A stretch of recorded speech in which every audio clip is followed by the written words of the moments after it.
Y'all used to hate on all of my moves, but now niggas on it. Y'all used to debate me on me and my views, but now niggas on it. I used to tell them I'ma have me a show, but now niggas on it. Her homies on it. Your homies on it. Y'all used to hate on all of my moves, but now niggas on it. Y'all used to debate me on me and my views, but now niggas on it. I used to tell them I'ma have me a show, but now niggas on it. Her homies on it. Your homies on it. What up, what up? We back. The Back Outside Boys. C. Diddy. They know who I am at this point, man. Daniel's here. I am here. Off the camera. Dan was ghost producing the shows last couple weeks, but he's back. Yeah. Sometimes you gotta get ahead to get ahead, I guess. I don't fucking know. I thought I was about to say some profound shit, fucked it up. Sound like it was about to be epic. Fucked it up. Yeah, when you think you about to drop some knowledge and you just fall apart. What Kevin Hart said, he's like, they gave me the bullhorn. It was like, I said a whole bunch of nothing. Damn, that word crowd salad. like, said, all right, y'all know what time it is. Got to show them what time it is, and what time they thought it was going to be is not that time that it is right now. Stupid as shit. Been an interesting couple of days, man. Every single time we think like, oh, we got to do a show. What we going to talk about? Ain't nothing to talk about. The world just drops content in our lap. You know what I mean? I hate everybody. It's been a lot going on, man. You know, Drake and 21 dropped that album.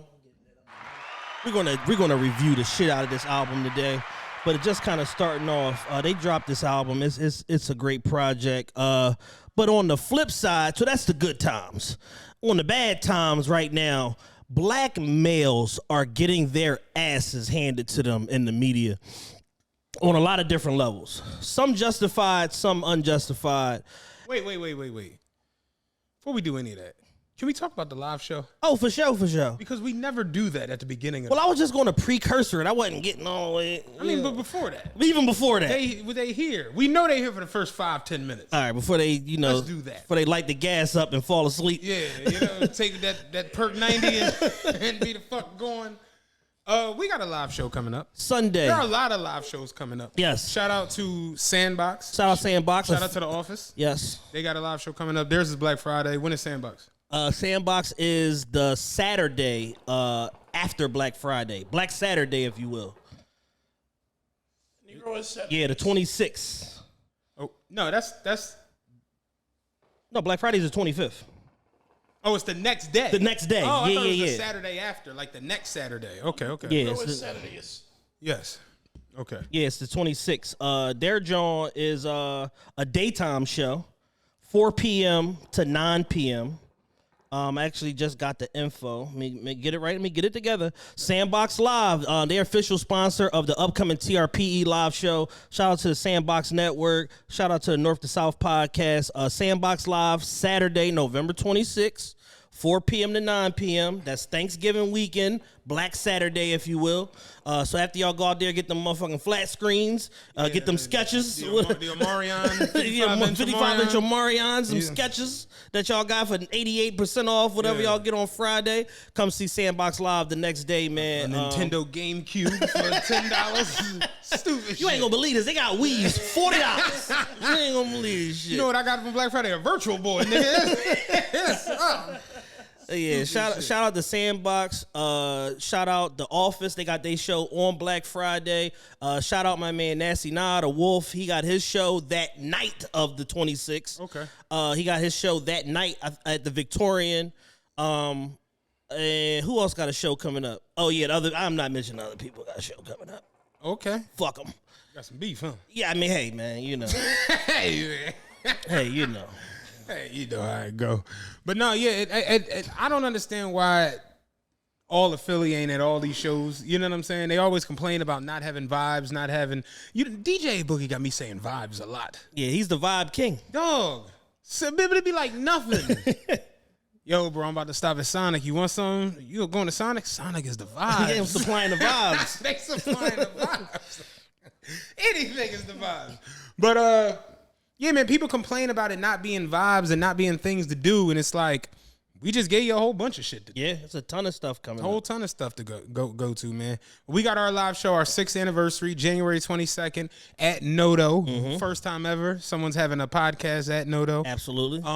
If this go right, it's the start of our residency. Don't fuck this up. Don't fuck this up. Don't come in there with your nonsense. Just come in, sit down, wave your hands when you feel the Lord hit your spirit, and get out of here. Nodo security can be very aggressive. Yes. They will throw your ass out on your head. We doing it pretty big. We got 550 seats.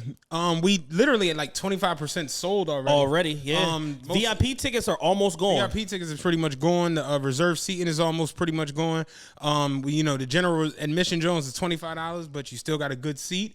You'll be able to, get you some drinks. You know what I'm saying? Shout out to our official big sponsor for the show, Hennessy. Shout out to Hennessy. Clap it up for Hennessy. We got Henny on board. We got complimentary drinks for the VIPs. We got a whole drink package menu that they're putting together. We got a sponsored section from Hennessy.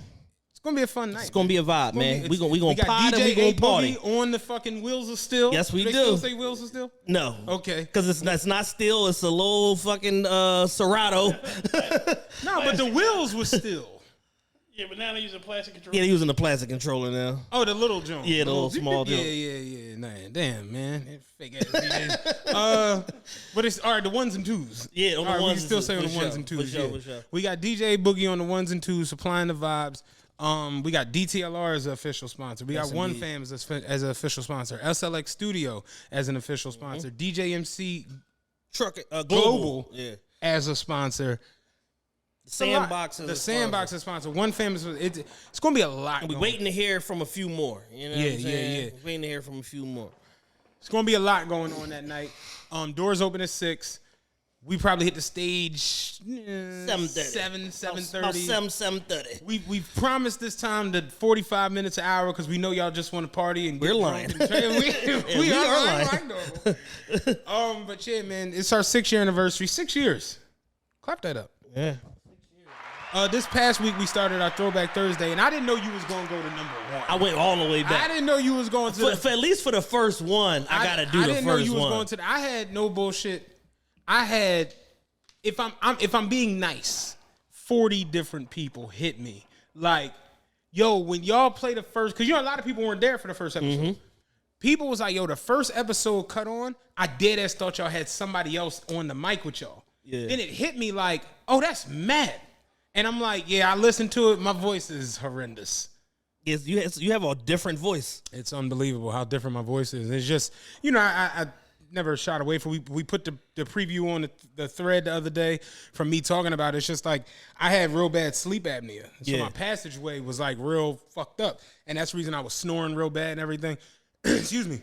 So when I listened back to like my voice, even like old IG stories and shit, like my voice is just crazy to me because it almost feels like it's something like clogging up my windpipe.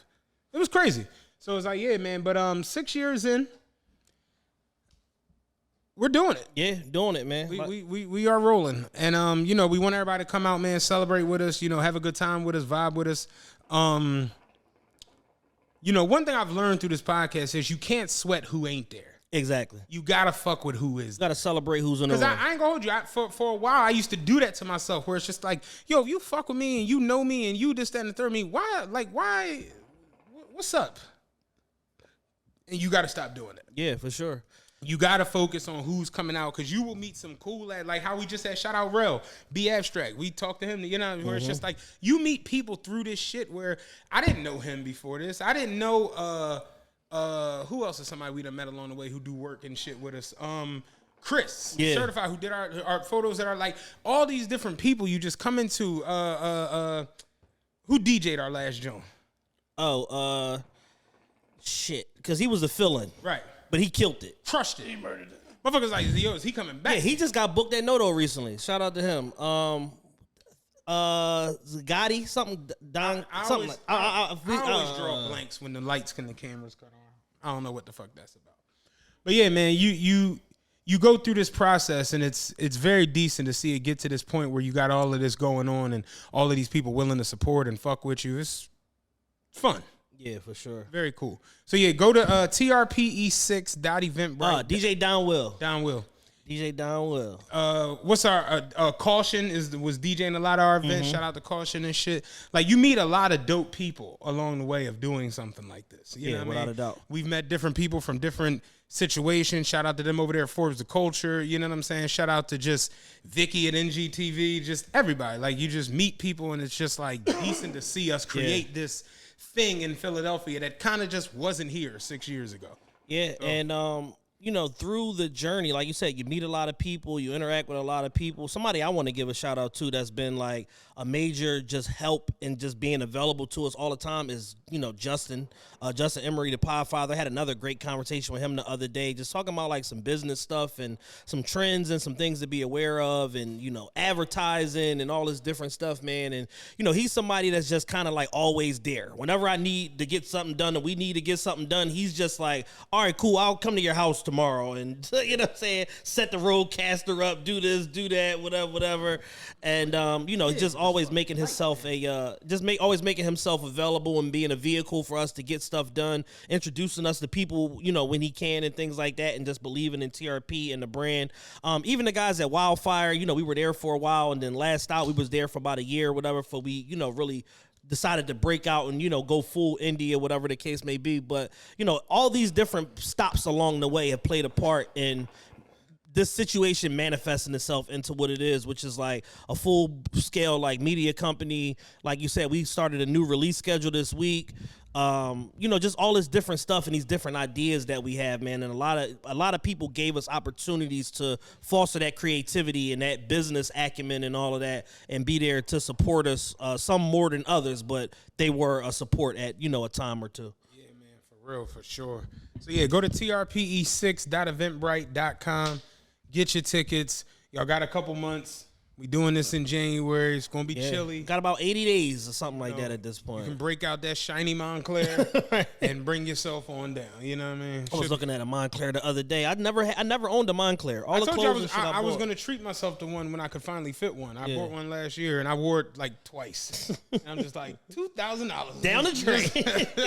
Down the fucking drain. I ain't getting no wears out of that joint, really, but it looked nice. You know what I mean? I got the one with the shade of Montclair on the hood dripping down and shit. I ain't want the standard shiny. Yeah, they have a new one. It's a Montclair Genius collab or whatever I was looking at. That's like the black shiny, but it's got like this other type of logo that they put on this joint. Yeah, it's Montclair Genius. This joint right here.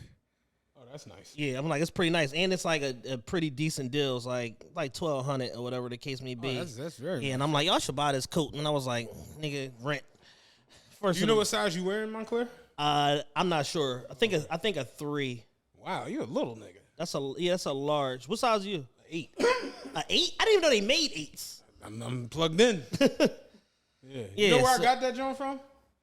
Just guess what Montclair store I got it from.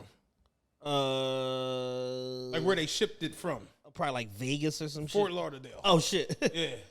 The hottest place on the planet. Right. Yeah, we got plenty of these joints. We got that joint around. We got these in abundance. Yeah. They got Montclair outlet in Fort Lauderdale. Yeah, so I just got into the 8. Got you. But crazy part is I put it on the other day and it's a little big on me. So I'm just like, damn, I probably could fit a 7 now. Right. Yeah, but not all of them. So I think I'm a 3 or a 4. I'm not sure because, like I said, I never owned one. But certain ones run very big. Other ones run true to size. It's literally like on a coat-to-coat basis. Because I put on an 8 in another joint and I was like, all right, Swimming in that joint. Get the manager. I don't want to pop this zipper trying to take this off. Get the manager. Like, yeah, so yeah, no, it's all good. In fact, not Port of Miami. At Ball Harbor. Yeah, they shipped it because I went down there and tried it on. Then I came up here and was like, damn, I actually do want it. Yeah. And we was in New York and they was like, oh, we could ship it from the Miami location at Ball Harbor. She called and she was like, yes, we're trying to get the size 8 in whatever the name of it was. And the lady on phone was like, you know, a guy actually called the other day. And the lady in the New York Bloomy was like, yeah, it's Matt Kane. And she was like, oh, yeah, Matt. Yeah. So it was all cool. I got that, John. But TRPE6.eventbrite.com. Yes, Get indeed. your tickets. Pull up. Have some fun. I'm already seeing a lot of Ryan's gonna be there. Yeah. That's enough. You know what I'm saying? Like, pull up. Like I said, man, we got about by the time y'all hear this, the VIP tickets probably be sold out. I think there's 6 as of right now. Me sitting here. after my last peek at the numbers or whatever. Shout out to bro over in Doha, Qatar, Jules. He got 2 VIP tickets he's going to give away. Yes. And he's going to include merch from the World Cup, merch from Doha. He's already set everything up. Amazing. He's like, we're going to do some Jules trivia on the show. Oh, shit. As a way to, you know what I'm saying? If nothing else, his DM might pop. You know what I'm saying? If nothing else. You know what I'm saying? But He was looking for. yeah, That's where he was going at with it. so yeah, he's gonna give away some tickets. That's pretty cool. But yeah, man, like I said, it's gonna be a fun time. Without a doubt, man. Like I said, it's going to be our biggest show to date. 550 people once we, lock it all up. And, at this point, man, it's just been really encouraging after only being on sale for about, a little bit over a week, about 8 days. And to see all of the progress that we had, especially like on the higher tier tickets and stuff like that, and everybody just like jumping on them Jones. We got people flying cross country to come to this show, like all kind of stuff. Shout out to that. You want to do that? Yeah, for Can sure. you give him a shout out? Yeah, we got to. Yeah, we got to. We got to. Let me make sure I get all the information right, man. Because this is what real support looks like. And when Chad told me, I was like, wait, what? And it's just like, yeah, man, like that's when you cutting through and you really got some impact on people. Yeah, for sure. But yeah, he hit me up randomly on the DM and said, hello, Matt and Chad. My name is Xavier. I'm a 24-year-old artist based out of the Bay Area, but I'm originally from Jersey and Philly. Being completely honest, I've been listening to y'all podcast for a few years now, and it helped me through so much, ranging from feeling homesick and hearing familiar accents that aren't out here at all, to help me build extra credit proper and put me in the headspace to become more financially free. Y'all are bomb. I put so many people onto y'all and even got my mom in cahoots too, because she's a cross-country truck driver. She's hardworking as well. Resilience runs in the family. But past that, y'all are super hilarious, insightful, thorough, and authentic individuals. Strive and aim to get where y'all at with it. It took me a minute to write this because I didn't know what to say, but I had to give y'all props. Also, I DJ too, not like young people DJing, but tasteful, eclectic repertoire of music. That was funny. I'm going to try and make it to y'all live show. Flying cross country ain't the easiest, but bless y'all. This was a lengthy dissertation, but it's appreciated. Thankful for y'all. 510 to the 215. And just based off of that message, I seen it and I went through the message. I'm like, damn. And I hit him back and was like, yo, I ain't going to hold you. You in fucking the Bay Area, you want to come back here just for us to come to a show? If you fucking handle your travel, whatever, I'll comp your tickets to the show. Yeah. And he hit me right back, was like, yo, I appreciate that, blah, blah, blah. I was already thinking about it. I just didn't know this, and this. But yeah, I mean, if you're going to send me the tickets, I'm about to book my flight right now. He hit me back with a confirmation, and I blessed him with complimentary tickets. We're going to take care of him when he come in the joint. Yeah, for sure. You don't got to pay for nothing. Everything on a boogie. You know what I'm saying? And we gonna show you nothing. Yeah, let me see the credit card, bro. Let me get a card real quick. I'm a man here. You gotta take care of your shit. So yeah, shout out to him, man. Like that was.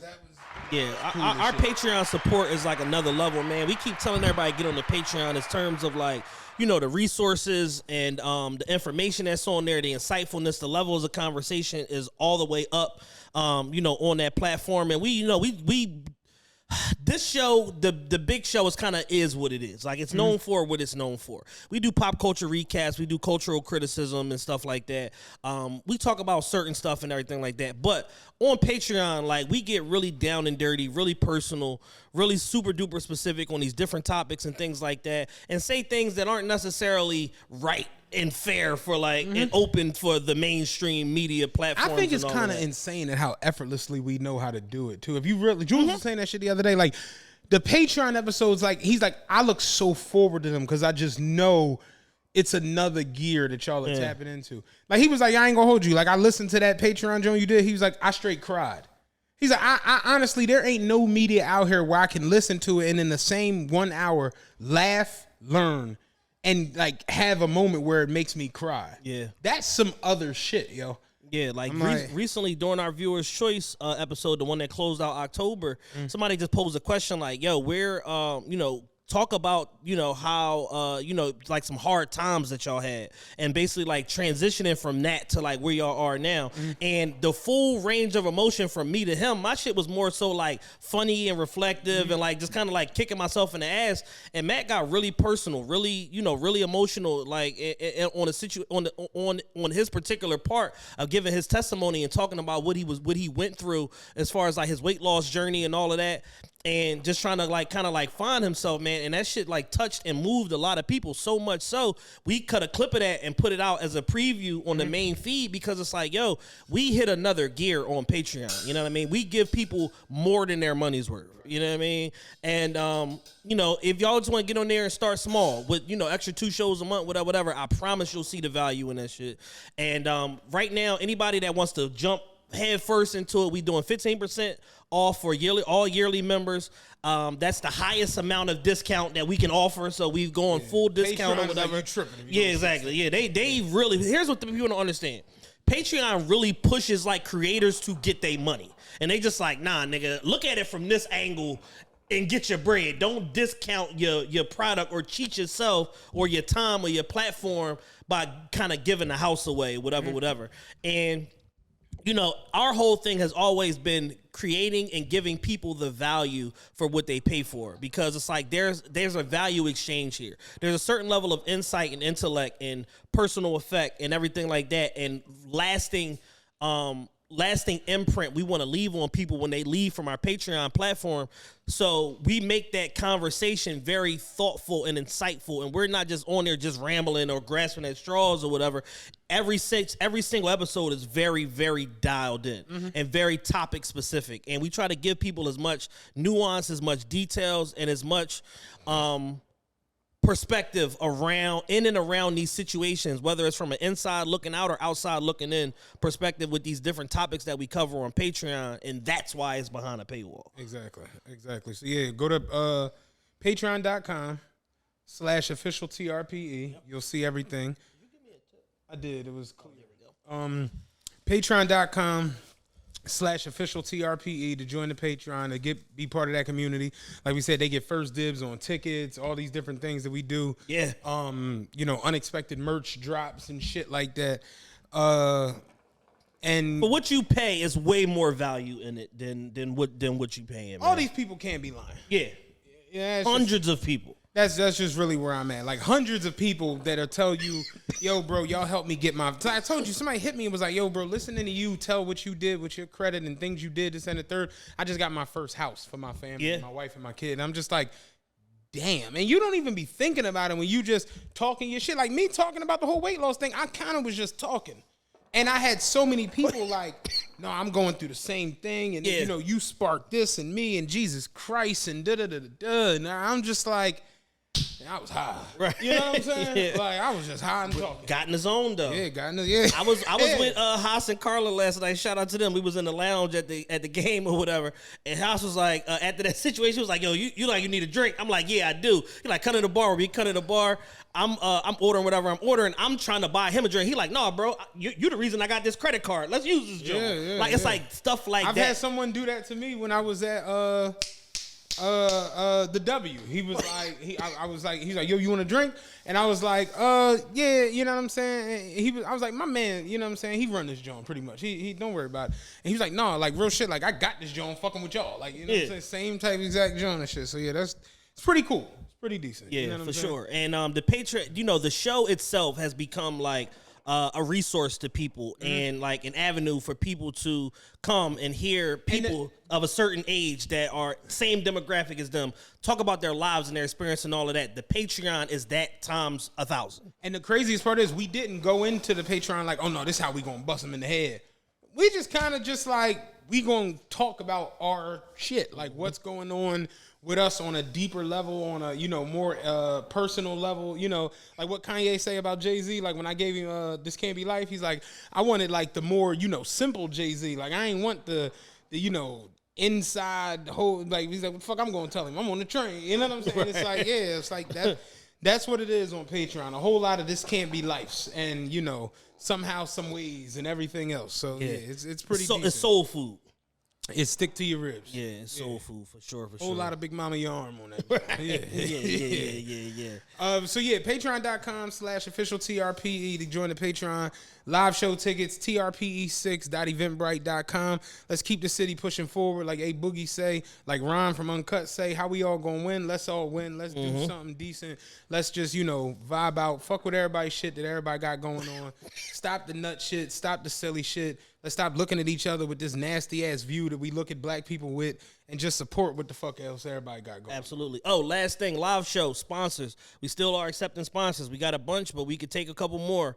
I think we probably got like 4 or 5 more sponsor spots that we can actually take without convoluting the shit and messing up the mission, because everybody gets on-air promotion with their sponsorship package. Hit us on the email, officialtrpe@gmail.com. Sponsorship package is starting as low as $500 up to $3,000 or whatever, and we got one package that's in between $4,000, whatever. Every package comes with on-air promo, tickets, marketing and media, and we will absolutely earn that money. So if y'all want to lock in with us, sponsor the live show, sponsor the pod, hit us up, officialtrpe@gmail.com. Yes, sir. Now let's get to it. The week in media. It has really been 3 weeks, but there's been like they say like Twitter has a main character like every day. In this particular case, it's like the larger grand scheme of mainstream media and social media has had a main character like every week. For the last 2 weeks, it was Kanye West. This week, it was Kyrie Irving. Right. Yesterday, Kyrie got interrupted, and it became Jalen Rose. And a lot of what's kind of like unfolding in the media and right before our eyes on television, on streams, on YouTube, whatever, on these blogs, is black males are being castrated in the media for being free thinkers, for going against the groupthink, for having insight or some form of like thought process different from the masses. And niggas are being made to fall on the sword immediately, like in real time. That shit I saw with Jalen Rose last night fucked my head up. Are you going to have to fill me in because I'm not on Twitter and I don't know what's going on with Jalen Rose? I didn't know Jalen Rose had anything going on. I love how detached I am from nonsense. I've never seen no shit like this before. So fill me in the people. So, because I'm pretty sure there's people out there that feel just like me. Last night during the like my dad. during the pregame show for the NBA Tonight, whatever on ESPN, Jalen Rose, Mike Greenberg, and Michael Wilbon. Stephen A. is corresponding from wherever Stephen A.ville, wherever he was at. So they're some talking UFC event. Yes, and he's exactly. about to go do some work over there. I got to do some mic work in Yugoslavia. Yeah. So they're on the broadcast, or whatever, and they're talking about Brooklyn Nets being a dumpster fire, and then them potentially hiring Ime Udoka as the head coach. They're like, yeah, Jacques Vaughn's the interim coach. This, and this. Ime Udoka is like the lead candidate, whatever. But they're exploring all options before they press the button and figure out whatever compensation they got to give Boston to hire him. This and this. And Michael Wilbon is like, absolutely not. Fuck no, hell no. And for those who don't know who Michael Wilbon, he's an older black man. He's like literally a legendary print writer, journalist, PTI, the whole nine. Very respected person in the media space, and he's not like a sensational person. No. But his perspective was, take Ime out of it. Like, this is not personal about Ime.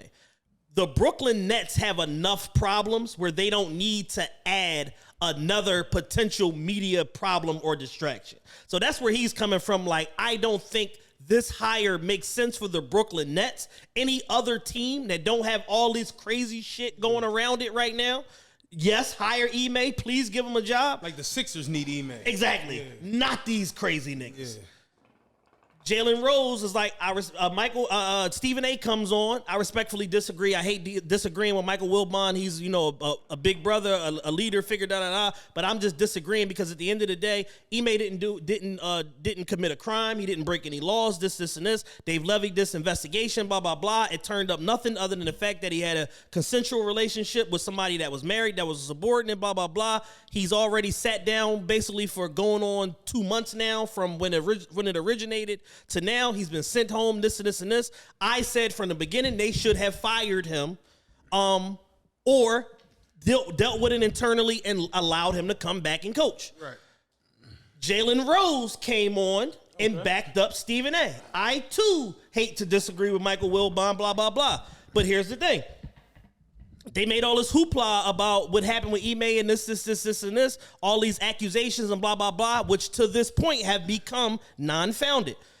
We know what is alleged that he did. We know he was inappropriate, whatever the case may be. It goes against team policy, blah, blah, blah. Mm-hmm. And we know his name, but we don't know the name of this woman that he had an affair with, and I still don't understand that because she's married and he's not. Right. They cut to commercial. They come back from commercial. Jalen Rose is by himself, niggas. Yeah? By himself in front of a screen like this. It was like purple and red, like this same sort of screen right here. And he's issuing an apology for the shit he said pre-commercial break. Hey, this is Jalen Rose with NBA on ESPN, and I just want to issue an apology for what you guys just heard just now because me saying that the person that Ime Udoka was involved in an affair with, her name should be out there, blah, blah, blah. After a lengthy, and he's giving this whole spiel that somebody done wrote up in real time, hit the teleprompter, say this, nigga. And when they came back, and they cut the commercial from that, and when they came back, he was off the telecast. Sent the nigga home. In real time. Sent the nigga home. Your face is priceless. I didn't know any of this. They sent the man home. Nigga, you're done. Oh, you talking about bitches need to be held accountable, nigga? Your ass is going home. Go where you live at, Michigan? Yeah, take a few plays off, cuz. Sent the nigga home, yo. In real time. This is crazy, yo. While you search for that, we have done so much societal overcorrection and pandering to various organizations and groups and stuff like that. So much so, we're pandering to people that probably aren't even our primary consumer. If I had to guess, I would say that NBA viewership, especially on a pregame level and all of that, is probably 80 to 85% males.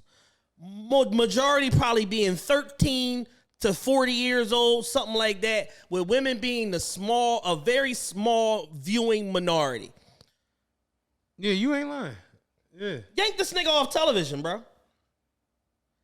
So with that in mind, we are now being tasked with being so careful with every single word that comes out of our mouths when we're on some big platform that we're trying to prevent offending somebody that ain't even watching. Yeah. That's where we are at in society. I said it on Patreon the other day. The Constitution is about to be out. It's out the window. In the next couple of years, they're gonna have to rewrite this shit. I started the third. First is out the window. Yeah. Second is, Proud Boys and them holding on to the second. Yeah, they holding on for dear life for the second one. I'll give you another one. This happened today. And shout out my man Radio Saheem for bringing this to my attention on Twitter. Drink Champs now has a disclaimer at the beginning of it. What's the disclaimer? Disclaimer. The primary purpose of Drink Champs podcast, in parentheses, quotes, podcast, is to provide a platform for creatives to express their personal views or opinions without restriction or censorship.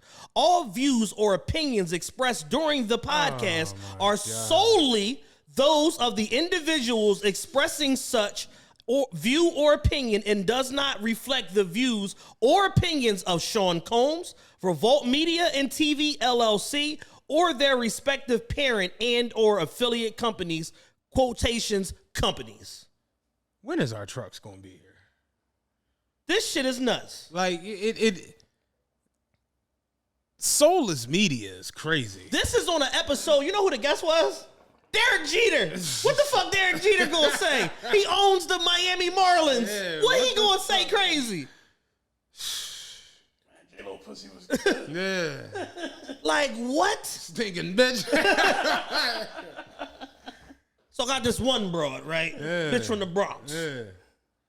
I'm in Washington Heights. I'm in the alleyway getting my dick sucked. Like, what is he going to say? I'm gonna keep it a buck with you, and word to our Patreon, it's gonna become that for like everybody in media, where it's like all your shit gonna have to be behind paywalls. If you want to go on some universal platform, which now YouTube is Google, so YouTube is a universal platform. It's not just by the people for the people no more. That shit is out the window. So if you want to go on YouTube, you want to go on Twitter, you want to go on Instagram, you want to go on Facebook TV, any of that shit, you're going to be heavily monitored and potentially censored for your words. Period. across the board, whether you a micro creator or you fucking Joe Rogan, somebody somewhere gonna have something to say about what you got to say. Unless you're doing drill videos, you can do that shit. You can kill as many niggas as you want. Do that all goddamn day. You can shoot a nigga grandmom on the porch in your video, everything. Nobody got a problem with that. You can harm as many niggas as you want. You know what I'm saying? But Cue that joint up for the next 24 hours. But as we've seen with this Kyrie shit, they're treating Kyrie like he made the documentary. I didn't realize exactly what was going on with the Kyrie thing. Apparently, this is from my knowledge of it. Kyrie Irving posted a documentary that was for sale on Amazon. Yes, indeed. And from what I understand, he didn't post like, yo, this is the best shit ever. He didn't say anything. He just posted it. And the NBA is up in arms about this. And I'm thinking to myself, like, yo, the NBA is a partner with Amazon. Mm-hmm. Amazon is selling the damn documentary. Yeah. Ain't nobody hit Bezos up. For all of that, why not just take the shit off Amazon, period? Because Bezos don't answer to nobody. Teddy Roosevelt ain't here to bust my ass. Yeah, because so suck my dick. Jeff Bezos' mantra is, I'm going to Mars, them broke niggas tripping on Earth. Exactly. I'm out of here. I'll buy the NBA. Yeah. Keep playing with me. Them broke niggas is wilding down there. But it's like, let's look at the economics of this. And here's the thing.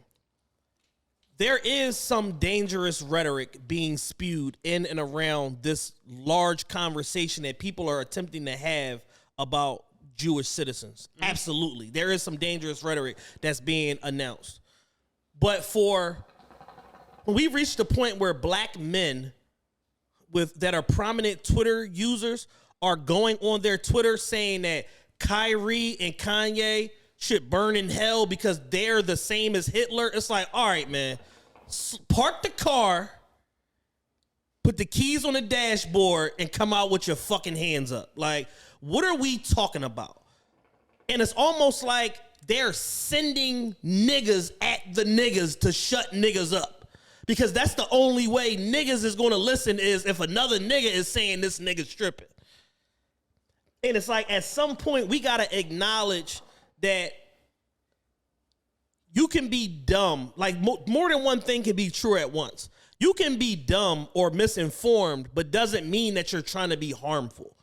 And it's looking like, especially in Kyrie's case, he got zero benefit of the doubt. And their whole stance was, nigga, you going to apologize and it ain't going to be no but or and or no other, no other qualification attached to it. That was the whole beef was, we need you to issue an unqualified apology. Not if you guys were hurt, then I apologize, whatever. I'm sorry if I offended you. None of that shit, nigga, you going to apologize.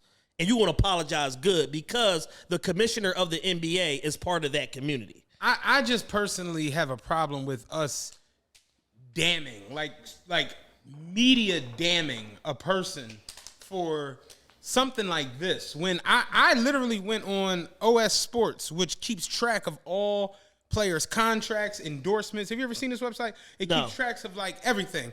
How much they make, their endorsements, business, philanthropy, all of these different things, right? So I go to the Kyrie Irving philanthropy. He donated $1.5 million to WNBA players. You understand what I'm saying? Yeah.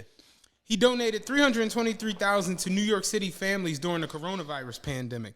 All these different things, and I'm like, somebody who does these things, I never seen Hitler donate 1 point nothing. No, he just gave $500,000 to the Anti-Defamation They turned League. it back.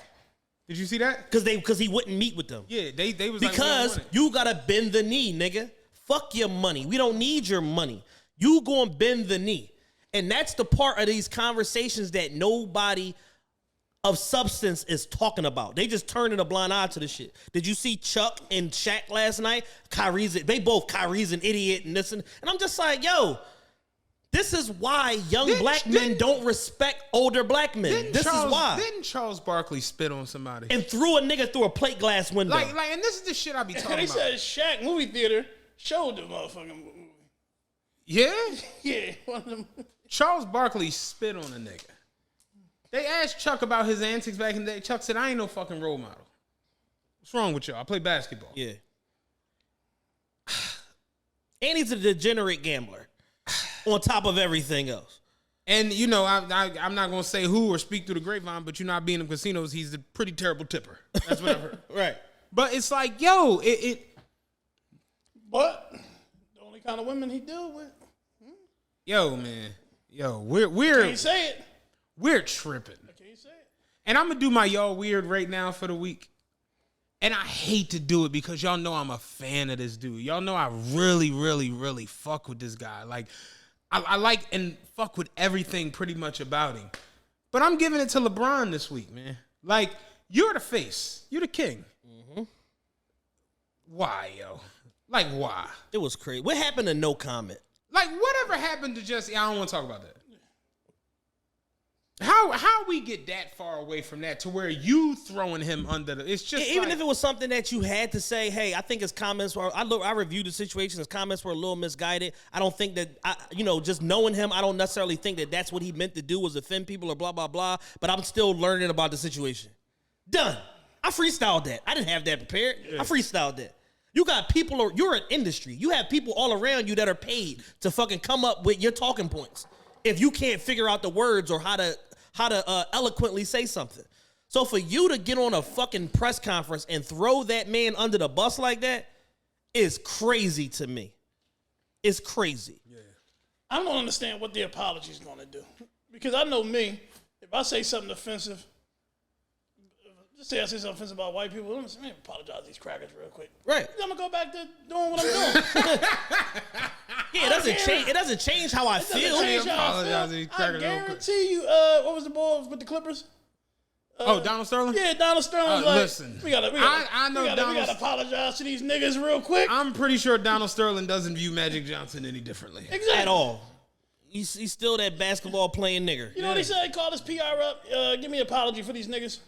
All right, yeah. I'm sorry.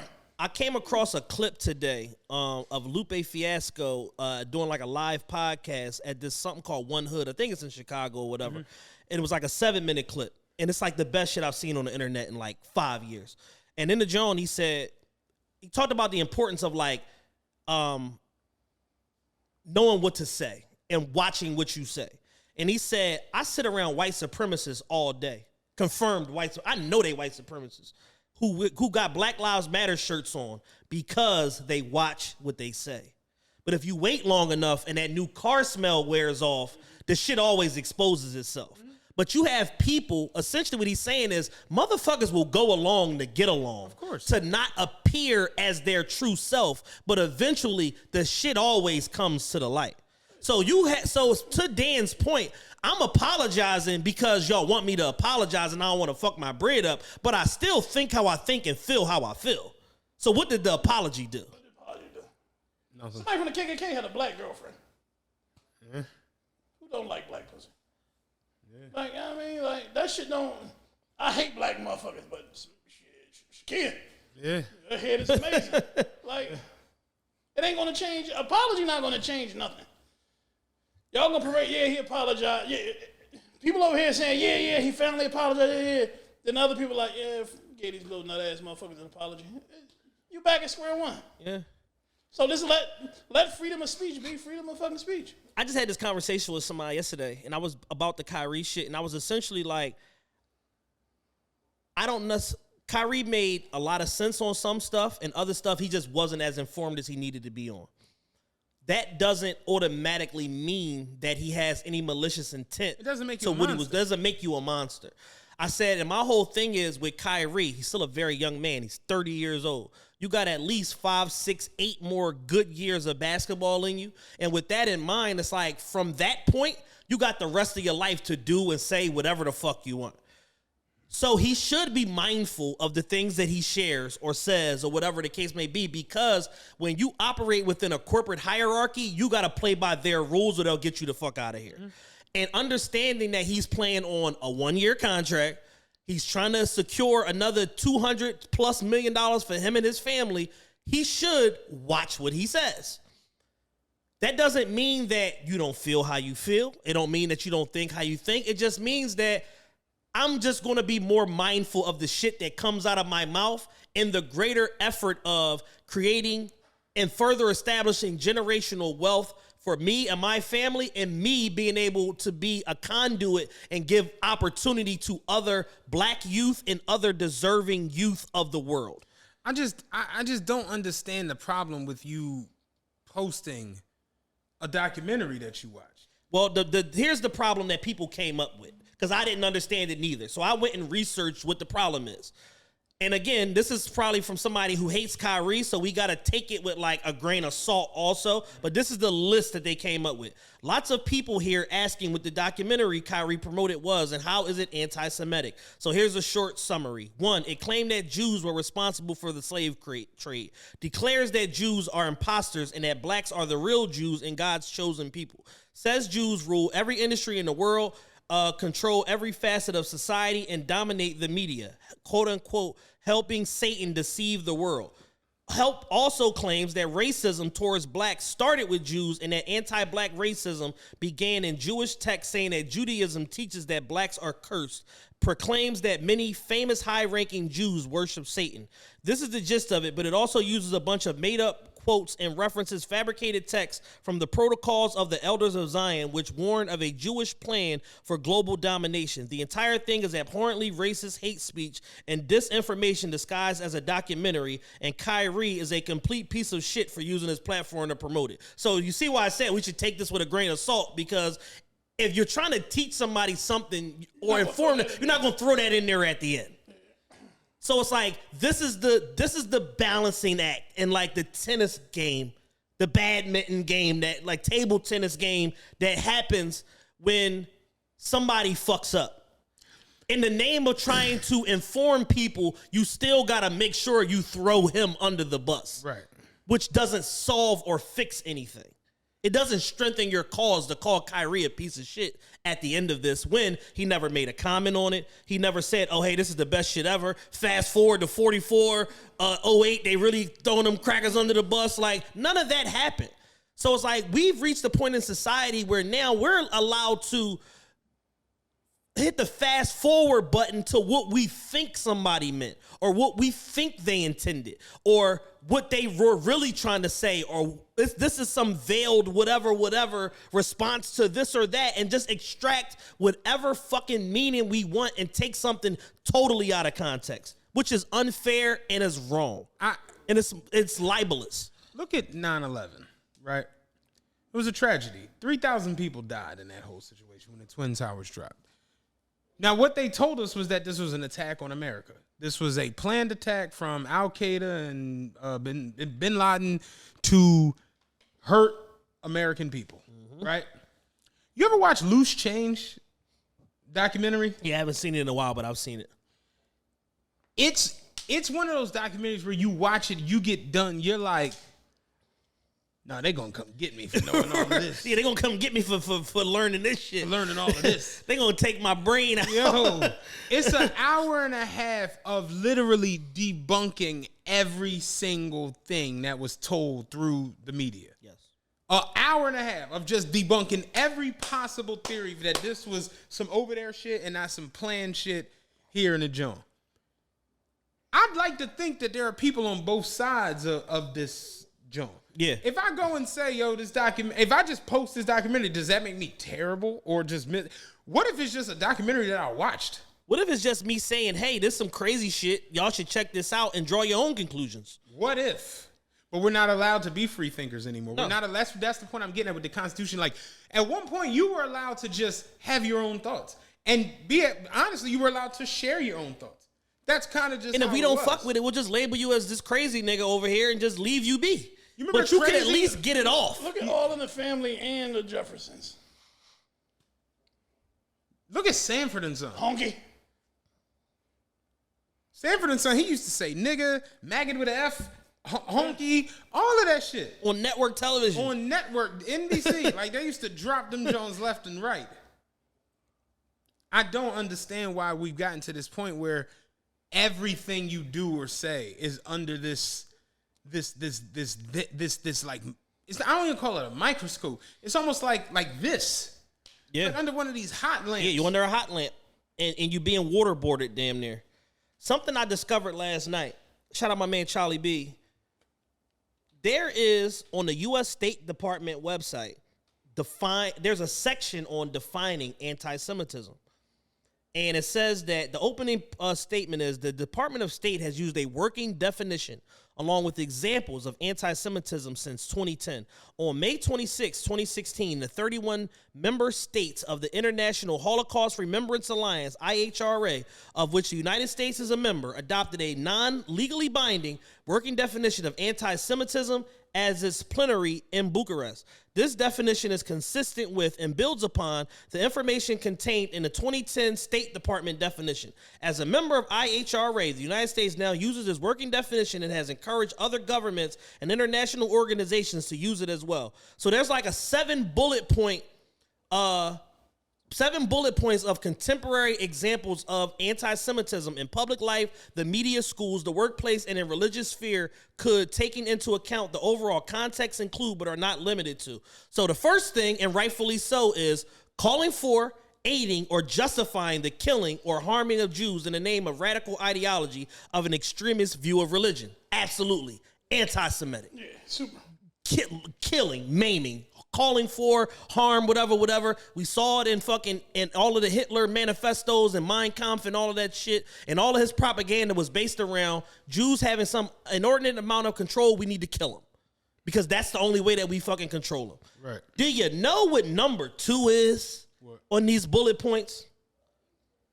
Making mendacious, dehumanizing, demonizing, or stereotypical allegations about Jews as such, or the power of Jews as a collective, such as, especially but not exclusive, the myth about a world Jewish conspiracy or of Jews controlling the media, economy, government, or other societal institutions.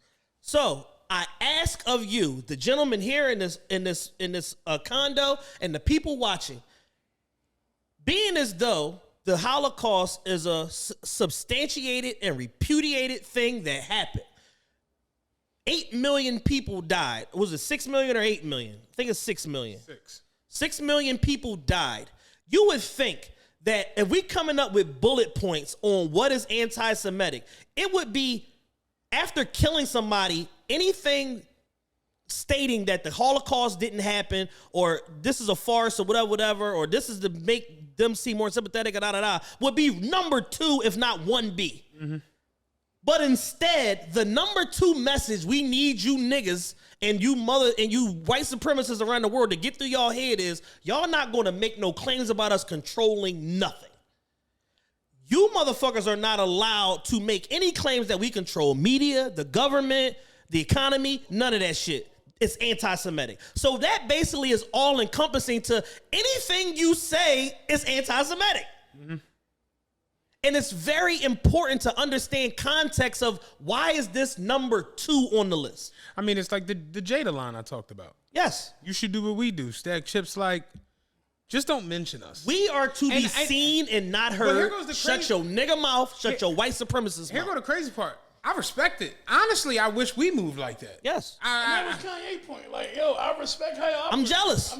I wish niggas acted like this. It would be fucking wonderful. I'm jealous. But instead, you know what we get when we say some shit? We don't get a private conference. We don't get people pulling Kyrie to the side and saying, hey, this is the reason why this is dangerous. We get Shaq and Barkley going on national television calling him an idiot. That's what we get. It ain't no black unity. No. And a lot of this shit is rooted in fucking anti-black racism, which black people are the biggest purveyors of anything anti-black. Man, listen. And again, more than one thing can be true at once. So, being as though if what they said in those bullet points is true about what was in that documentary, Kyrie was wrong for sharing it. But he didn't make the documentary. He didn't give the documentary a platform past posting on social media, and he's not the one profiteering from the documentary. Is it still out? It's still out. It's still out. It's still for sale on Amazon. Because ain't nobody gonna check Jeff Bezos about what goes on his marketplace. Because I don't even know what half this shit is. Like, I don't care what they selling as long as I get my 20%. As long as I get my cut. I got an Amazon seller account. I ain't sold shit on it, but I got one. I'm gonna look up this shit real quick. but to know that the IHRA and the United States State Department came together and said, yeah, you know what number 2 on the list is? Shut your fucking mouth. That's what number 2 is. Shut your mouth about us having fucking control. You know what I mean? Like, they've gone as far as, I read an article that basically said, just because someone is of the, the ethnicity doesn't mean that they ascribe to the faith. So anything that they did wrong isn't reflective upon the ethnicity or the religion as a whole. They're just like some rogue person that happens to be Jewish. And I'm just like, well, if a nigga go and do some crazy shit, go into a fucking police station with a bomb strapped to his chest, they gonna be looking at all niggas funny, and at least in that town for the next however many weeks, months, or years. I mean, Hebrews the Negroes. Hebrews the Negroes. $40. It's an expensive documentary. Man, we need all of ours. We need all ours. And one of those people stole $65 billion. I don't know not one black person that stole $65 billion. The crazy part is this joint got 4.5 stars, which is nuts. Talk about penetrating your niche audience, which is crazy. How many votes out of that 4.5 stars? How many people gave it a rating? 1285. Oh, that ain't no. Listen, we've been a podcast for 6 years. We got 601 ratings on fucking Apple, nigga. They got 1285 on this documentary. Niggas is watching that shit. Cause we got fucking probably 6 or 7 million. Hey man, the reviews on this joint is crazy. Great movie, a lot of good information. Kyrie handles is nasty. What kind of review is? Kyrie handles is nasty. Hey man. Come on. Great film, a lot of information here. Kyrie handles is nasty. What? you gotta laugh. It's ridiculous. It's oh my goodness, man. A lot of great information. Oh. So who's the director? Yeah, who made Richard this? Dalton. Richard Dalton. Yeah, Richard Dalton. All right, now I gotta go. Ronald Dalton. Ronald Dalton. Sorry. Who the fuck is Ronald Dalton? Ronald Dalton. They ain't giving Ronald Dalton no slack. These reviews. White people don't know what's coming. Oh yeah, he looked like a nigga that made that documentary. Yeah. Oh yeah, he does. Oh my goodness, man. Yeah, I can tell by the thobe. Oh yeah. He got another joint called Hebrew by Nature, but Hebrew by Nature is in the Naughty by Nature theme with the baseball bat. Oh man, this is ridiculous. I'll tell you this, right? Crazy. There's a lot of talk and a lot of thought process from different people, niche groups of people, about we're the original Hebrews and blah blah blah. It's not. I don't get into any of these conversations. I don't have the information. I was born in 1984. Yeah, I don't have the information, but it's not just a Kanye and Kyrie thing. There's a sector of people that believe this. But I will give everybody here a task to complete. Go to Google and Google Hebrew people and see what pops up. It's gonna be some black faces holding the Star of David. Mm-hmm. A lot of them. There's a whole lost tribe in Nigeria that feels like that they the original Hebrews and this, and they descended from Abraham and all this different stuff. And again, I don't have enough information to speak even beginning to be intelligent on this. I'm going the route LeBron should have went. I have no comment. I don't know. You know what I'm saying? But this shit is too deep for me. It's out there. You know, the point that I'm making Drake is that dropped this week. and we about to get to that. Yeah, because this is getting too deep. My bigger point is that information is out there. This is not a rogue way of thinking. There are people who really believe this shit and live their life as such and stand on it. And they not standing on the corner with a fucking karaoke machine spitting they point. They really believe and been fighting for this shit. Because I knew that. I just knew somehow. You know it was coming. I could feel it. I knew somehow. Them I love when I get you like that. I love it. I knew them guys with that van and them bullhorns was going to come into this some way, somehow. I knew it. I knew it. I got to. I wonder if them niggas be getting pussy. I wonder if they be like, yeah, you know, baby, because I'm gonna educate you, bring you to my way of life. Like if that works. I've seen chicks out there with them, so I could believe it. Oh yeah, niggas is getting pussy. My bus broke down one day right in front of A him. lot of them be having like 95 kids and shit. Yeah, my bus broke down one day right in front of him, in front 18 wives. of the Hard Rock. My bus broke down right in front of him, so I had to listen to that for like an hour.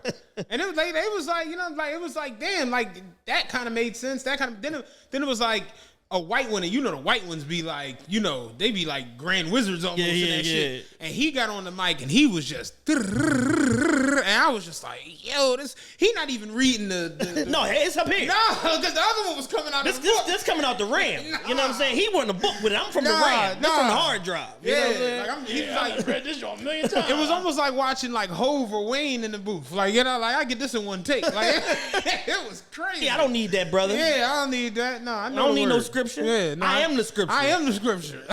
I don't need no scripture. You understand?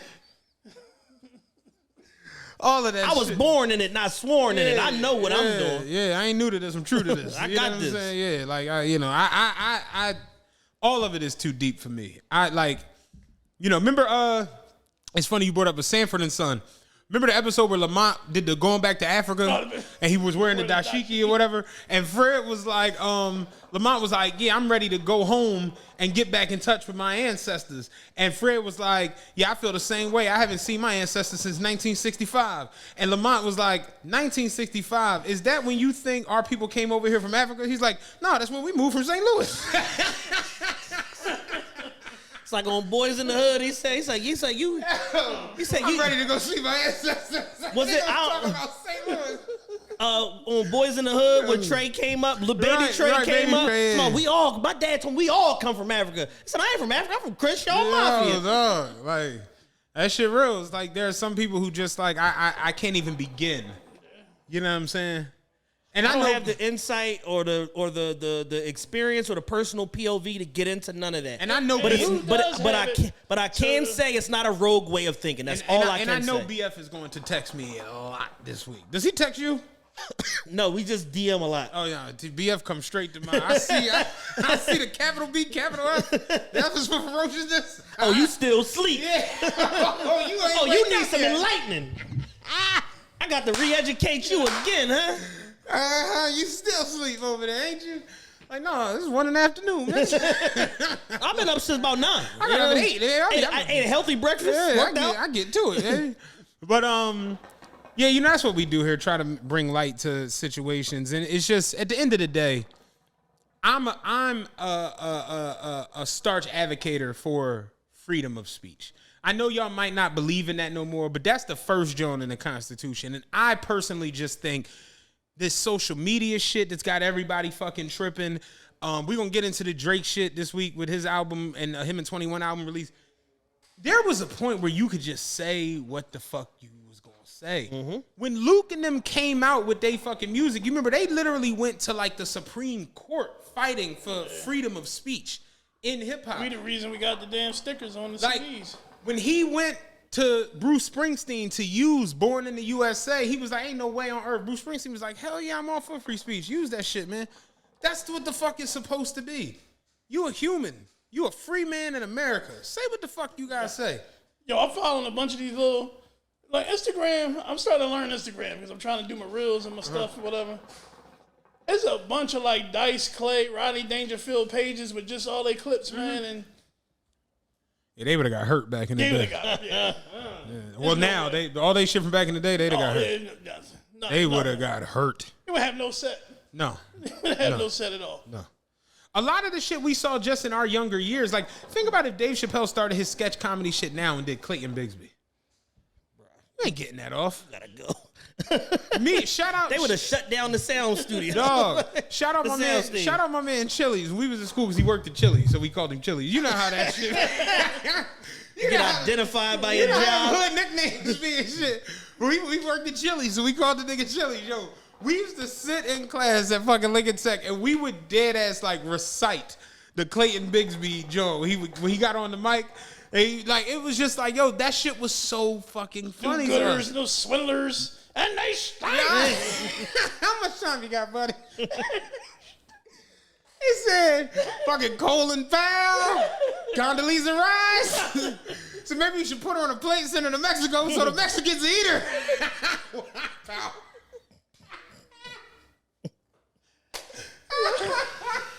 He was just sitting there cheeking off that shit. Seconds. He said, let's talk about Chinese people with all their kung fu and that ching chang chong talk. I can't understand you. Go back to your country. White power. Yo, that Clayton Bigsby shit was crazy. He said, I'm looking for white supremacist Clayton Bigsby. Look no further. You found it. You found it. He said, how could this be? A black white supremacist. She said he was the only nigger we ever had here at the School for the Blind. So we thought it'd be easier on him and all other students if we just told him he was white. It was black and shit in here. He got surrounded. He said, there's a nigger in here. Where? Boogity boo, nigger. He said, nah, Jasper, that coon was beating on my hood. It was them beating on me. Like, yo, Clayton Bigsby would get that nigga straight arrested if that shit dropped nowadays. It's just we've gotten to a point where no one can laugh anymore. No, you can't laugh. You can't. We cracking up about some shit from 2003. Yeah. Literally 20 years ago. 20 years ago. Like I can only enjoy it, but like that's why I sent it to y'all. No, you can't even enjoy it. You can't enjoy it around folks. Oh, that shit is all. It's funny. Dog. It's funny. Dog, it's funny. And it's like, yo, we got into a place of people not being able to laugh or be able to like make fun of themselves. Absolutely. Think about even on when he did the racial draft. You remember he had the black pick, the white pick, the Jewish pick. The Jews picked Lenny Kravitz because he's half fucking Jewish. Yeah. It's just like, this is funny. He had you know that was Angie Martinez, who was the pick for the, she's like, we picked Elian Gonzalez. Everybody's like, yeah, no, we wanted to pick him before white people tried to adopt him again. Like, the shit was just stupid. That nigga straight was like, we give you Colin Powell on the only one condition that you also take Condoleezza Rice. If you take Condoleezza Rice, you have Colin Powell. It was like, Condoleezza Rice, give it away for our black people. He was like, very good, very good. You know that was Mos Def. Yeah. Mos Def came back up, was like, the black delegation requested trade for Eminem. Said, you would have goddamn minute run down. And it's like, shit like that was hilarious, man. But you do that today, you got to go on Good Morning America. Then you got to release a statement on Twitter. Then you got to sit with these people. You got to donate money. And it's like, dog, people think differently. They view shit differently. They talk differently. I'm going to keep it a bean with you. And I know I've referenced my dad and my grandpapa a lot, but I have to because these are black men that I was just around all the fucking time. My grandfather was born in 1920 in North Carolina. He grew up in the fucking 30s. 1938, my grandfather entered the fucking army at 18 years old. That nigga went to World War II. He went to Dublin, he went to France, he went to Germany. He literally went to fucking Europe and fought for America and came back home in 1944 and had to live without civil rights for another 21 years. Do you know the shit that this nigga would say? Yeah. It was seriously. I had white friends because I went to a white fucking Christian academy and then I went to a white high school. My grandfather, like, he couldn't believe it at times, but it's just like, yeah, I didn't grow up my dad had one white friend. His name was Tom. That was just one white friend. My grandfather had none. My dad had one. I had white friends. It's different. It's like people are different. They have different experiences. They live different. They think different. They see different. I never am going to know what the fuck it's going to be like to go through Dublin and Germany fighting for a country that doesn't even give me civil rights. Yeah. I'm never going to know what that's like. At all. I wrote little bits about the shit my grandfather would say and do, and it's just like, it's funny thinking back on the shit, but it's like, it's real. I remember when I was trucking and I told him like, yeah, I got a load going to Tennessee. He's like, Tennessee? What you going there for? I'm like, I got a load going. Yeah, you hear me? Yeah, I said, I got got a load. Yeah. He's like, you know that's where the KKK started. I'm like, I didn't know that. I don't know about open enrollment or none of that shit. Take this green book with you. You know what I'm saying? I'm like, I'm going to drop this loose leaf paper off. And I'm getting it. He was like, what you going to do after you drop the load off? I'm like, I'm not going to any Klan rallies. You know what I'm saying? Get to it. I'm going to get back on the road. Now that you said it, I ain't going to do anything. I was going to get some barbecue, but that's going to get some grub. But it's like, yeah, since you telling me to get on out of here. But it's like, yo, that's really how it is. Experiences and what you go through and what you see in life shape you. They mold you. None of us are the same. One group can't make everybody see you one specific. If that was the case, slavery would have ended in a week. It's not realistic. Slavery ended and niggas went through shit for another 130 years. Yep. Just to end that and go through fucking Jim Crow for another 20 years. Just to end that and then go through the civil rights movement for another 15 years. Just to end that and then have to go through affirmative action for another 15 years. It's like, Then to go through police brutality through the whole time. Like, this is insane. There's different forms of it. There's going to be different forms of slavery every time. So the last thing I'm worried about is what somebody say. I told you when I used to be in the poker room, I would call white people nigga just to be smart. Right. Because I know you say it. I know good and goddamn well you're not about to walk in the house after. I remember, I'll never forget this shit. I felt it was this older white guy. He could play his ass off too. His name was Bob. I will never forget this. And poker players, they gonna understand that y'all might not. I had pocket aces. I had pocket aces under the gun. I limped with the pocket aces. You like literally never do that with pocket. You never do that with pocket aces. On a full table, you never limp under the gun. Yeah. I limped. Just complete asshole shit. I limped. 4-4-4. Bob raises the shit. He fucking raises big. And I'm saying to myself, I'm like, I know he got a big hand. Because what the fuck would you do that for just in the cutoff like that? I was just like, he fucking around got like jacks or queens or some shit like that.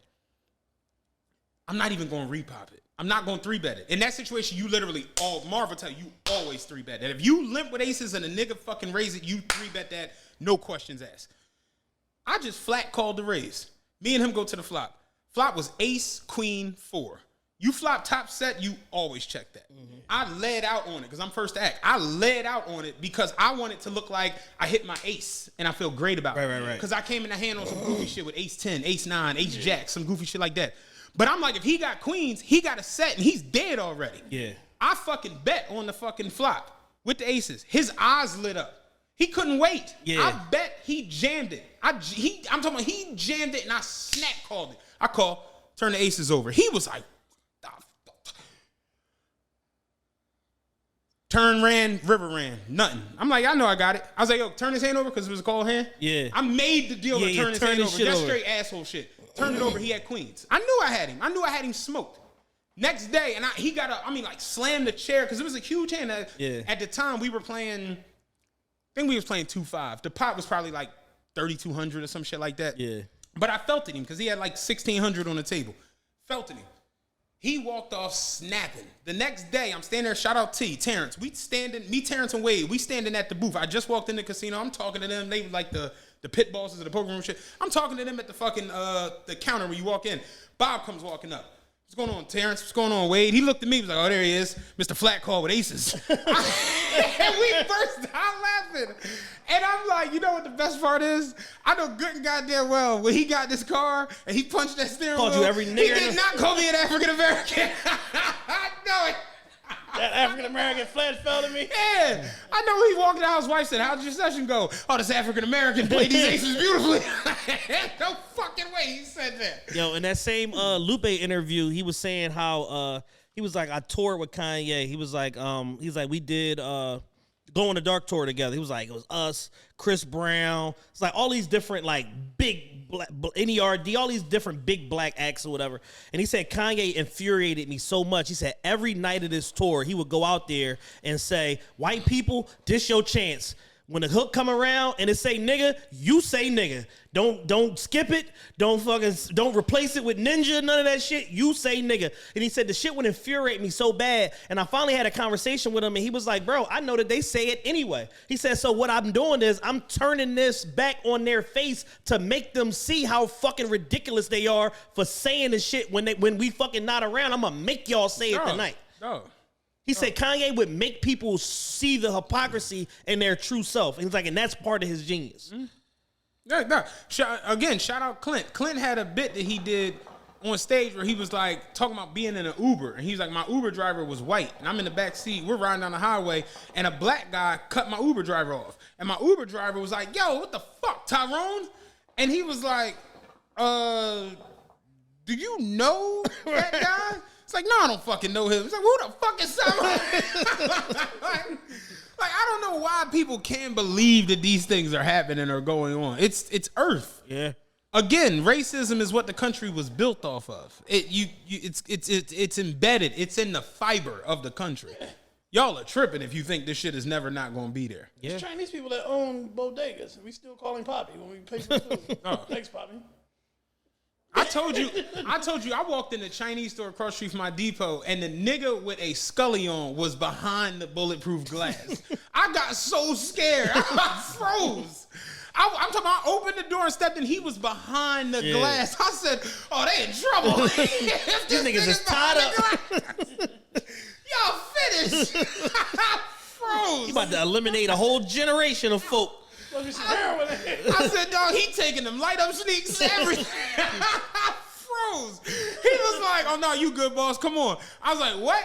And he showed the badge. He's like, yeah, I'm with L&I. We just doing random checks, whatever. You good. They can still hear. I'm like, man, I thought you was robbing this joint. He burst out. Because I'm like, why the fuck are you behind that glass? Like, it fucked me up that much. So it's like, yo, it's just what it is. We have stereotypes. Like, you know how they always say, like, there's truth in every joke? Mm-hmm. There's truth in every stereotype. It's just what it is. I don't know why people want to believe that there ain't. Hey, man. Shit is mind-blowing, man. Like, if I go anywhere to eat fast food or something, what you want, large? Dog. I know I want the kids' milk. This shit might not even be for me. It might not even be for me. That's a large, right? Like, fuck you. Watch my figure. But it is what it is. All you do is laugh at what Dave Chappelle said, it was on Killing Me Softly. He said he went into the restaurant and the lady, he was like, I'll have the waitress was like, the chicken. He said, God damn. Yeah, man. So it's just, it burns me up at times to see the way people act when it comes to. Me and Chad go to Red Terminal. We get the wings. They go right for the fried hard. For the fried hard. That's not what I'm here for. No. Shit is crazy. Crazy. But yeah, man, free Kyrie. You know what I'm saying? Yeah. He's been suspended from the free mother slammer. He's been suspended for a minimum of 5 games. He issued an unqualified apology like they asked, and Sean Marks said, "Yeah, your phone is ringing too, Dan."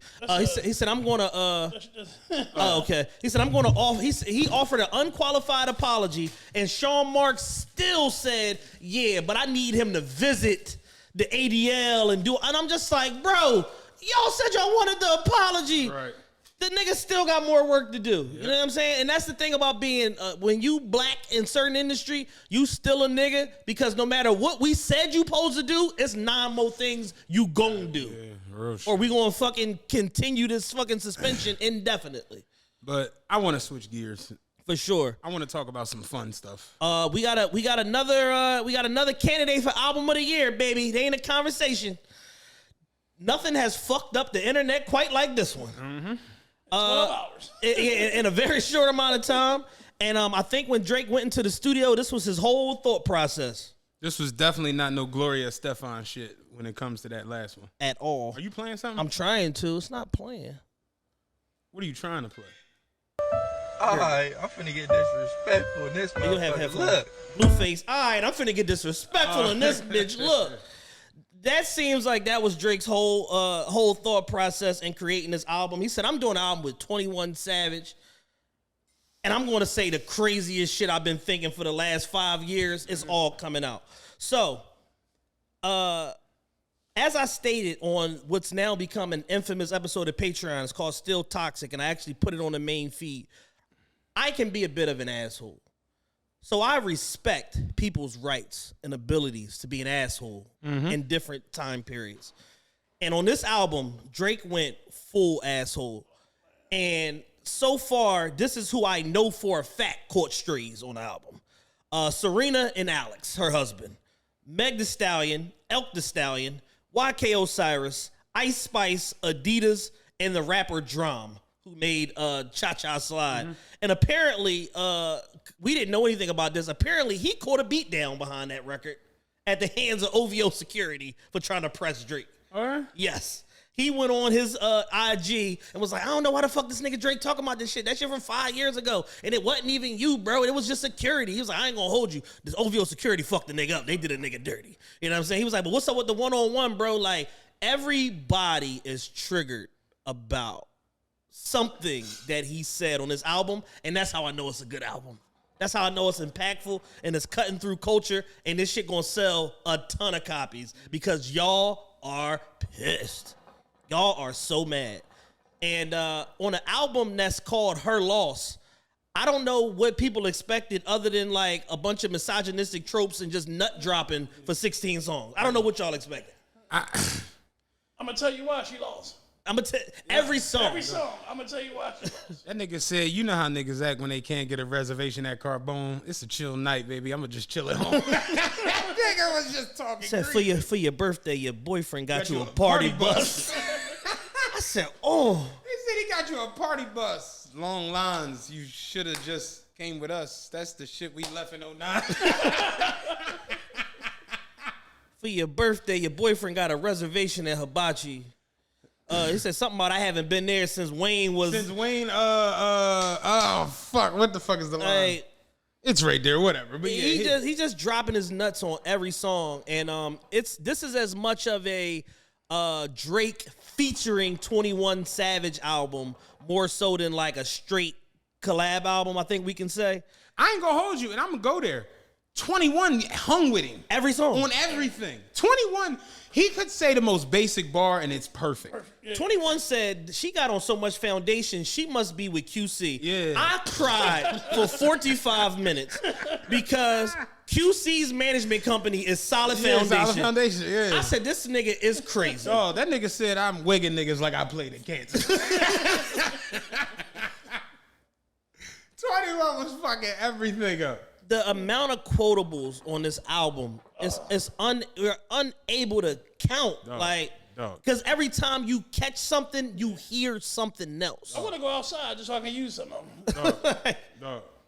They are spazzing on this album. Spazzing. Just acting like complete apes. Every song. Absolute From the apes. first song. Dog, absolute But I think apes. you have to get 21 if you want to act like an ape. Yeah. I don't think you can do it with nobody else. On the first song, which is one of my favorite songs on there, which is Rich Flex. My favorite. Drake did the fucking he did the old Cash Money chant. 21, can you do something for me? Those of you that aren't like day one Cash Money fans may not get that, but all my people in Chester, because Chester is New Orleans, they gonna understand that. He did the old Cash Money chant. He did the TI-24's flow. He did the Zero shit what he was singing. You hoes, all you. He did the Zero shit. And then he finished it off with the ABC, GMC, B&E, that shit, which is like... The house is not a B&B. The house is not a B&B. I used to want a GMC back when Woe was doing B&E. Yeah. I'm just like, what the fuck is wrong with this When he did nigga? the TI-24 shit, it was just nasty. It was just like, come on, dog. Yeah. Everybody caught a stray on this album. He's reached J levels of just like them one-liners that are like, wait, what? Well, middle of the ocean, that nigga said it's like an Ambler alert. The way I take her in the mall and she find Tiffany. It's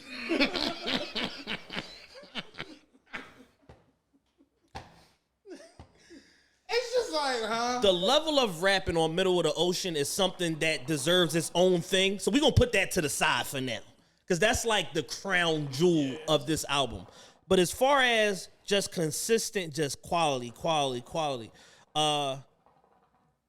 The Stallion line that's got everybody in an uproar. How do you feel about that line? I love it. Okay. And I love it because it's a triple entendre, unintentionally.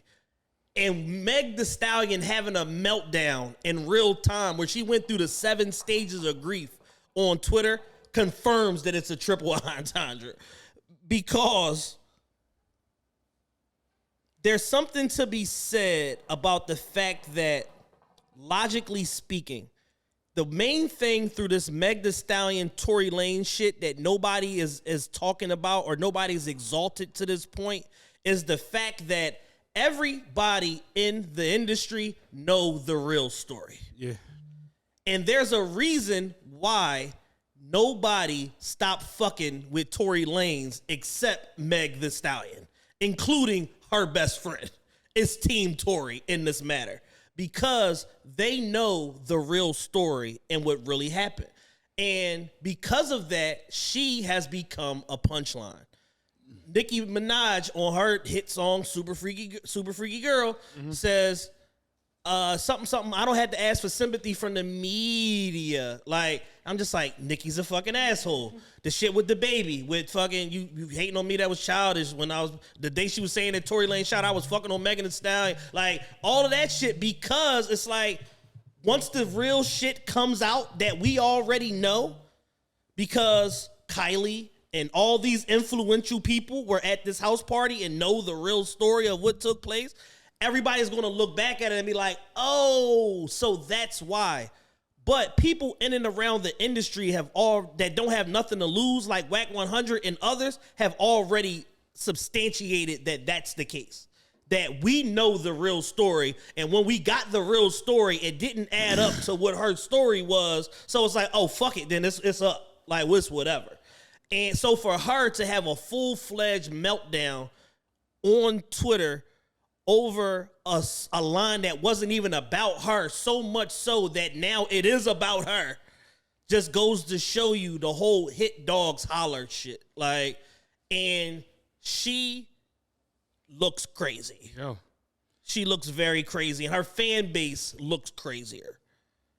I saw this girl put a TikTok up and was basically like, Drake, he does this thing where he acts like he doesn't know that he's rich, handsome, and successful. And all he needs to do is just be rich, handsome, and successful and not be a fucking cunt. But and just goes on this whole diatribe and starts like, well, was Megan Thee Stallion supposed to have sex with you and she didn't, and that's why you're doing this? Yeah, that's what happened. You're a little bitch. And like all this crazy shit. And I'm just like, ma'am, like, this is Drake. If you think Drake can't fuck Megan Thee Stallion, we're really just don't even need. We just need to just delete this video. Think people are past just accepting the art for what it is. Like, this is just good music. It's clearly good. You know it's going to be the #1 album in the country. You know it's going to have 6 top 10 records. 21 is spazzing, Drake spazzing. People have already gone into their joint. Like, I was waiting to do this. That nigga says, sidebar, Serena, your husband is a groupie. He claimed we don't got a problem, but no, boo. It's like you coming for sushi. We might pop up on him like Suzuki, Kawasaki, sushi, sake, the money growing trees like shiitake. They tried to get spicy with me, so I wonder how they gonna stop me. I'm really on a roll like Hamachi. The fuck you really gonna do without me? For your birthday, your man got a table at Hibachi. Last time I ate there, Wayne was doing numbers off the cup like Yahtzee. And Paris Hilton was still ducking paparazzi. Quavo might have sent me a song called Versace. I really can't remember it properly. All I know is God got me. I'm sitting on large properties. Treat me like a newborn. Lucian not dropping me. Come on, man. I'm going Pink Floyd. You niggas cannot rock with me. She could be giving me top and somehow, she could be giving me head and somehow you not topping me. Niggas see the 6 God and pass and they high-fiving me. Niggas need to be high 6ing me. Swear niggas high-key sick of me. They wifey on me cause I vibe differently. Feel like an Ambler alert the way I take her in the mall and she find Tiffany. I'm like a cup holder the way these dimes stick to me. They should have been in a fountain based on what y'all wish of me.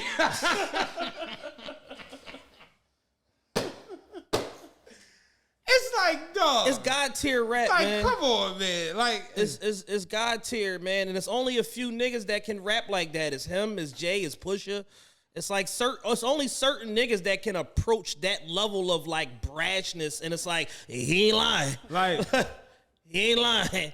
Oh. Yeah, you can sit there and play with and dissect it over and over. You just you keep finding little Jones where you just like, wait, what? Like, yeah, and you do that shit a lot with this album because it's a lot of little double entendres and little one-liners that just keep. Adidas caught a stray on an ad lib. Yeah. Yeah, I got the checks, but fuck Adidas. Fuck Adidas, though. Like, it's just like, yo, he don't care. Like, it's fucking Ye caught a stray. Linking with the eyes, bitch. I did that shit for Jay Prince. Yeah. Bitch, I did it for the mob ties. Like, yeah. Like, Ye having a whole nother fucking meltdown on Twitter because he heard that in real time. Somebody I guess Ye didn't updated his content library to real time now, so he heard this shit when it happened. I'm just like, yo, man, this nigga's he's on there spanking shit, man. I want to give Lil Yachty the most outstanding player of this album for these fire ass beats, and he did the art direction too. Yachty produced BackOutsideBoyz, Jumbotron popping shit, Pussy and Millions, and Privilege Rappers. Pussy and Millions is my shit. Privileged rappers is that shit. Privileged rappers is that shit. Yeah, Privileged rappers is that that shit, shit. So let's do this. Everybody, what are your 3 favorite songs off the album? Can I go first? I got like 6, but go ahead. Number 3, I got.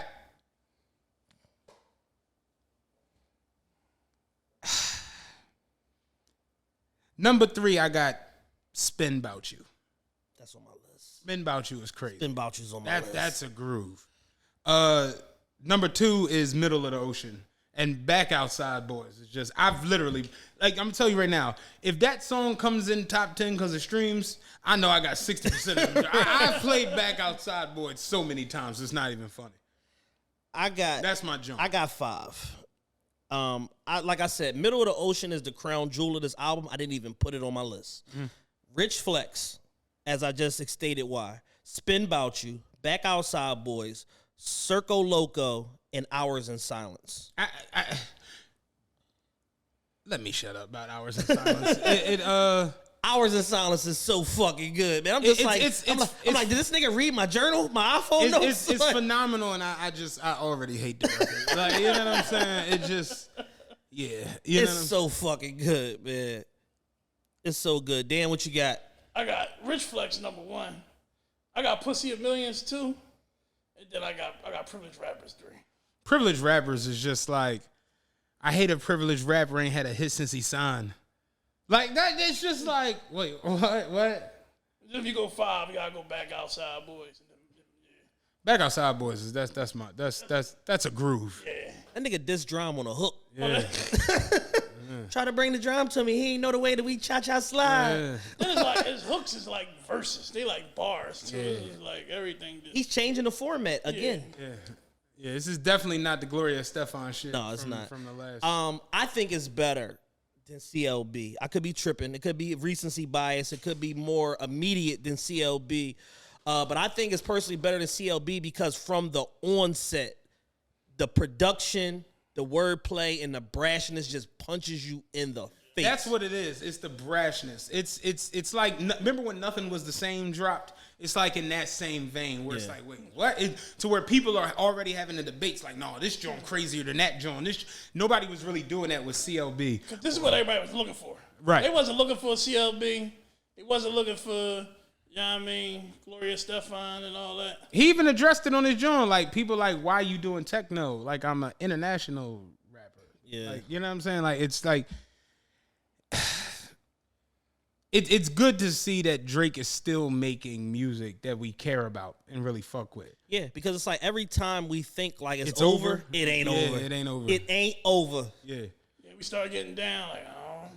And 21 played Robin better than any Robin I've ever seen. And just, 21 kept the Gloria Estefan album alive. Yeah. If it wasn't for that, people wouldn't have went back and listened. I'm going there, yo. And somebody hit me the other day. I can't wait for y'all to do like the year wrap up and the Jones or whatever. And I was like, my man Chris, shout out Chris. He was like, "What you got for verse of the year?" He's like, "You got God Did Hove Jones," and I'm like, "That's gonna get a nomination, of course." Yeah. But I'm gonna keep it a buck with you. As far as peel the curtain back a little bit. We can do it right now. There are 2 verses this year that to me just stand out with like arrogance and assholeness. Because that's what I care about the most. And I got 2 more, but I know what you about to say. It's Jay-Z on Neck and Wrist and it's Drake on Jimmy Cooks. And I said that and my homie was like, "You really think so?" And I'm like, I heard you with a shooting guard. Just let that nigga know that I will have you courtside, not the middle rows. And that's hilarious because me and Jules was sitting on the wood in Charlotte, and a big name player in that game, his chick was sitting in the joint, and I'm like, and Jules like, "Yeah, you know that so-and-so bitch." And I'm like, "Why she up there?" And it'd be like, "Because these seats down here cost money." And it's like, yo, when you think about it, because we do it, like when you sit courtside on the wood, these seats are $3,000, $4,000, $5,000, $7,000. Yeah. And the organization, they don't own them seats. They're law firms and doctors and these people and that, and they're like, "Yeah, we could give you tickets like in the 18th row of club box. Unlimited club box. Give you those, Jones. Give you 50 of those. But like the wood, you gotta buy them, Jones. Yeah. And that like, and it's just like asshole shit like that. Like I heard you with a shooting guard. Just let that nigga know. I will have you courtside, not the middle rows. All good, love. In a minute though. I can't stress about no bitch because I'm a timid soul. Plus I'm cooking up ambition on a kitchen stove. Pot start to bubble, see the suds. This shit good to go. Like, hoes say I'm suave, but I can't get Rico. I'm like, look, I punched that nigga in the face. I can't get Rico. Hoes say I'm suave, but I can't get Rico. Bro think he John Wayne. I bought a Yellowstone. Yeah. Like that asshole shit in that verse is crazy. And then to cap it all off with, love the way they hang, babe. Fuck the silicone. Everybody fake now. You can crack the code. Bust down everything. Set in rose gold. I dread talking to these niggas. like I'm J. Cole. I'm like, there is no way on earth that is not nominated. What are the two other ones you would think about? It's 2 Future verses from the Boston Richie album. Okay. The the Russell I can still smash on C. I got 2/5 on me, like the quarterback of the Chief. I'm in the field Future with no Maybach cleats. verse got to go on there. That was last year. Was it? Yeah, Damn, that was last year. year. Yeah, Doug then went and did 6 months in jail and came home. Yeah. And then the other joint on Boston Richie album, trapping ass nigga, you ain't never put on no ice. Yeah. When I was on it, putting rocking Gucci all my life. I got my Prada mask on, fucking your bitch, free Pooh Shiesty. I love asshole shit. Yeah, that's the I love when that and Jay neck and wrist verse, which is honestly like, I still got a couple months to figure this out. I'm gonna keep it a buck with you. I think Jay-Z has, without a shadow of doubt, even if I don't give verse of the year to Jay for neck and wrist, I think that the phase I'm on is love. I wouldn't believe it either. That's the best line of the year. Bar none. The phase I'm on is love. I wouldn't believe it either. I'd be like, Jay-Z's a cheater. I wouldn't listen to Reason either. All I know is he's a felon. How is he selling? Like, those are 2 good ass verses, man. Those are 2 phenomenal ass verses. And it's like, I'm looking at our We got some good music this year. Yeah, our verse, we had to dig through shit to get to it. Yeah, but like for our verse feature of the year, our running Joan, is Future got 2, Jay-Z got 2, Drake got 2 because Churchill Downs also, and then Cardi B on Tomorrow too. Cardi B smoked that joint. I gotta give her. I ain't gonna credit. hold you. I would nominate Jeezy on what's his name new album. Oh, ESTG. That's on the joint. list too. Like, That's on the list too. The realest. You know, it was some good ass verses this year. Some really good ass. Jeezy verses. got another good ass joint on my Detroit nigga on Baby Money album. This shit all off the. He said this shit all off the muscle. It ain't come from no. Ain't come from no label. $500,000 in the kitchen, taking up the whole table. Yeah. Like Jeezy came back with a vengeance. On his album, he had some shit like that. Yeah. Hove half. What do you say? Hove 500 a verse. Took it right out the wall. Yeah. 500 for a verse. Took it out the wall. Yeah, we definitely got some good rap this year, man. For Yeah, sure, I for love sure. that asshole, and I think that's why I came around to Push and became such a Push fan in recent memory. Like, just if you ain't energized like the bunny for drug money or been paralyzed by the sight of a drug mummy, this ain't really for you. Like, it's like that's good asshole shit. I respect somebody being a jerk. Because that's what made us love Jay-Z. Yeah. That's what made Jay stand up. Was like, Nas is lyrically just, you can't catch him. Fucking, who else was having? DMX. Yeah, he was just as hard as you could possibly be. But Jay would get on tracks and just like, I know niggas ain't fronting like I'm a clown or something. Like, he just had an asshole way about it. And it was effortless. Effortless. Just a highway exit that we exit off. No X involved. Like, he was just like a complete jerk.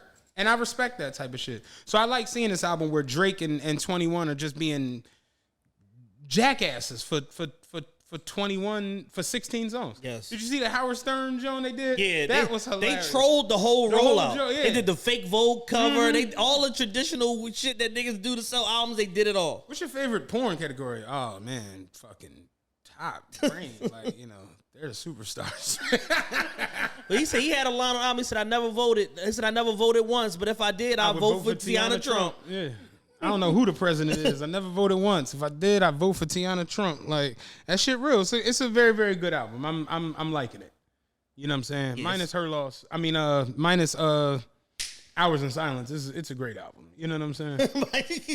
He'll just delete the song right now. Not fucking with Hours in Silence no more. But yeah, it's a very good album. You know what I'm saying? What else happened this week? I think that was all of the big stuff, man. No, it was the scarcity shit we talked about. Let's wrap with that. Get a little serious. We had a conversation the other day in my apartment that I can't remember. Yeah.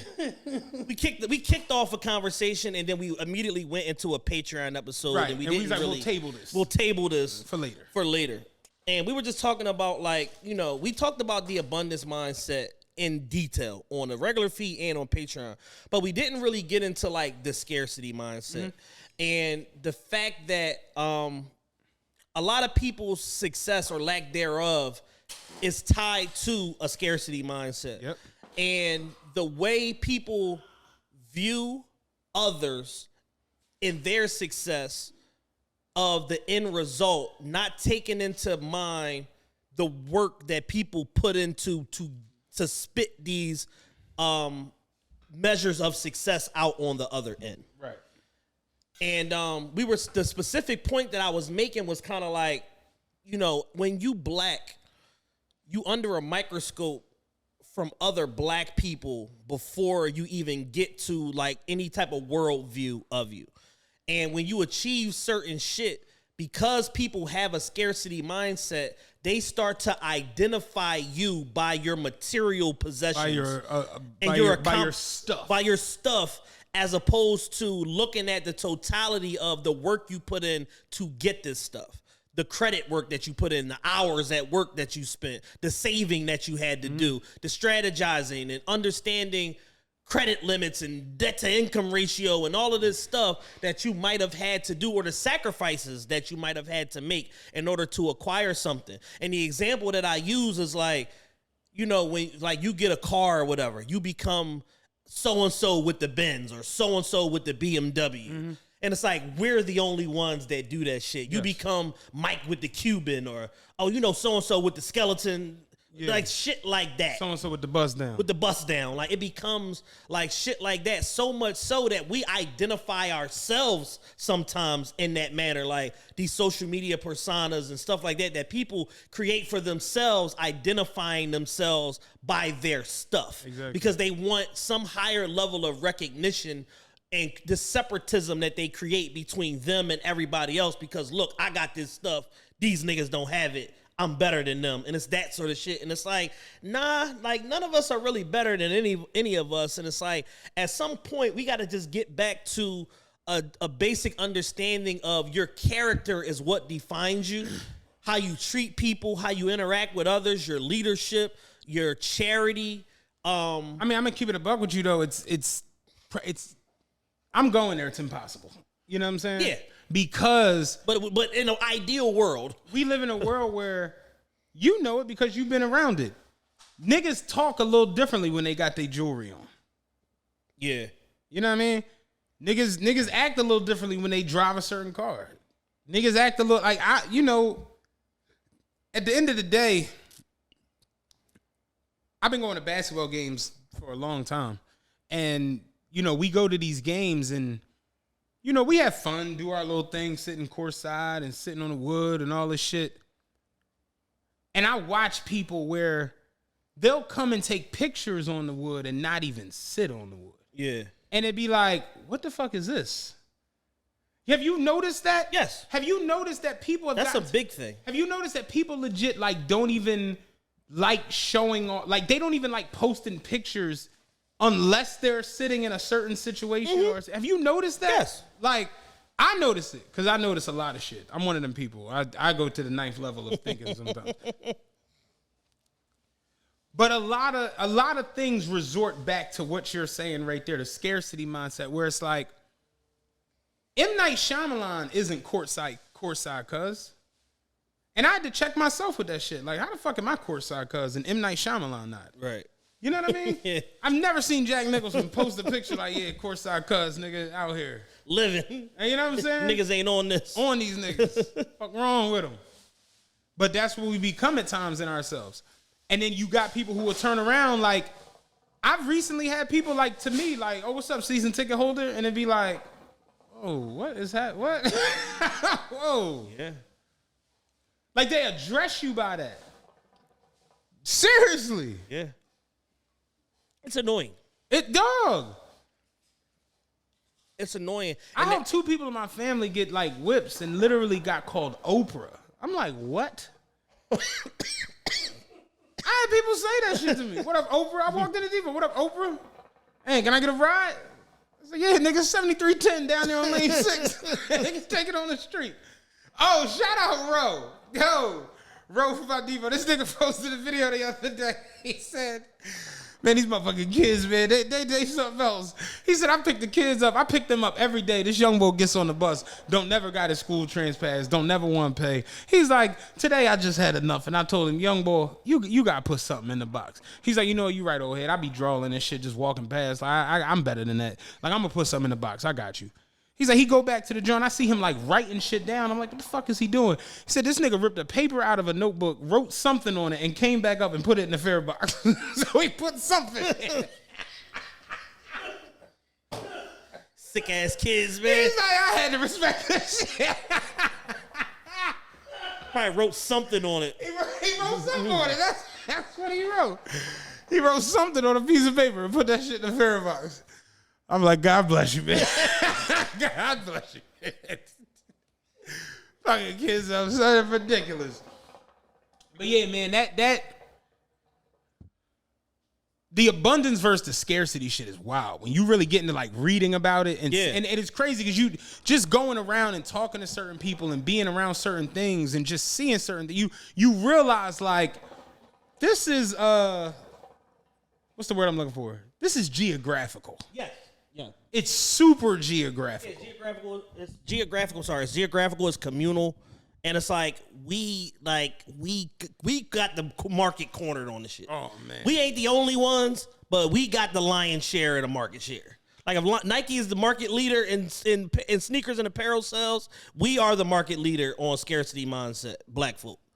We got that shit down fucking pat. You know what I'm saying? So much so that it leads to jealousy and envy and all of that shit. And it's like I had a conversation with somebody the other day and they was like, yo, man, I really had to like shift my life and change my mindset. They was like, the younger me be like, oh yeah, it might take you 6 months to get it. It take me 6 seconds to take it. Like that sort of shit. And just like, yo, I had to realize like, yo, I'm on some bullshit. Like I was just thinking and approaching life wrong and just having the wrong influence around me as like a younger person, thinking like that shit was cool. And it's like, nah, it's no sense of accomplishment in taking somebody's shit or harming somebody to get some like fucking material fucking possession that ain't gonna be worth nothing, or that doesn't mean as much to me as it does to the person that I took it from. Like that shit is ridiculous. And it's like, yeah, like it takes a lot of us a long time to understand. It's a nice ass robber. Yeah. Nice ass crook. Yeah, he like a whole entrepreneur businessman now. You know what I'm saying? He turned his life around.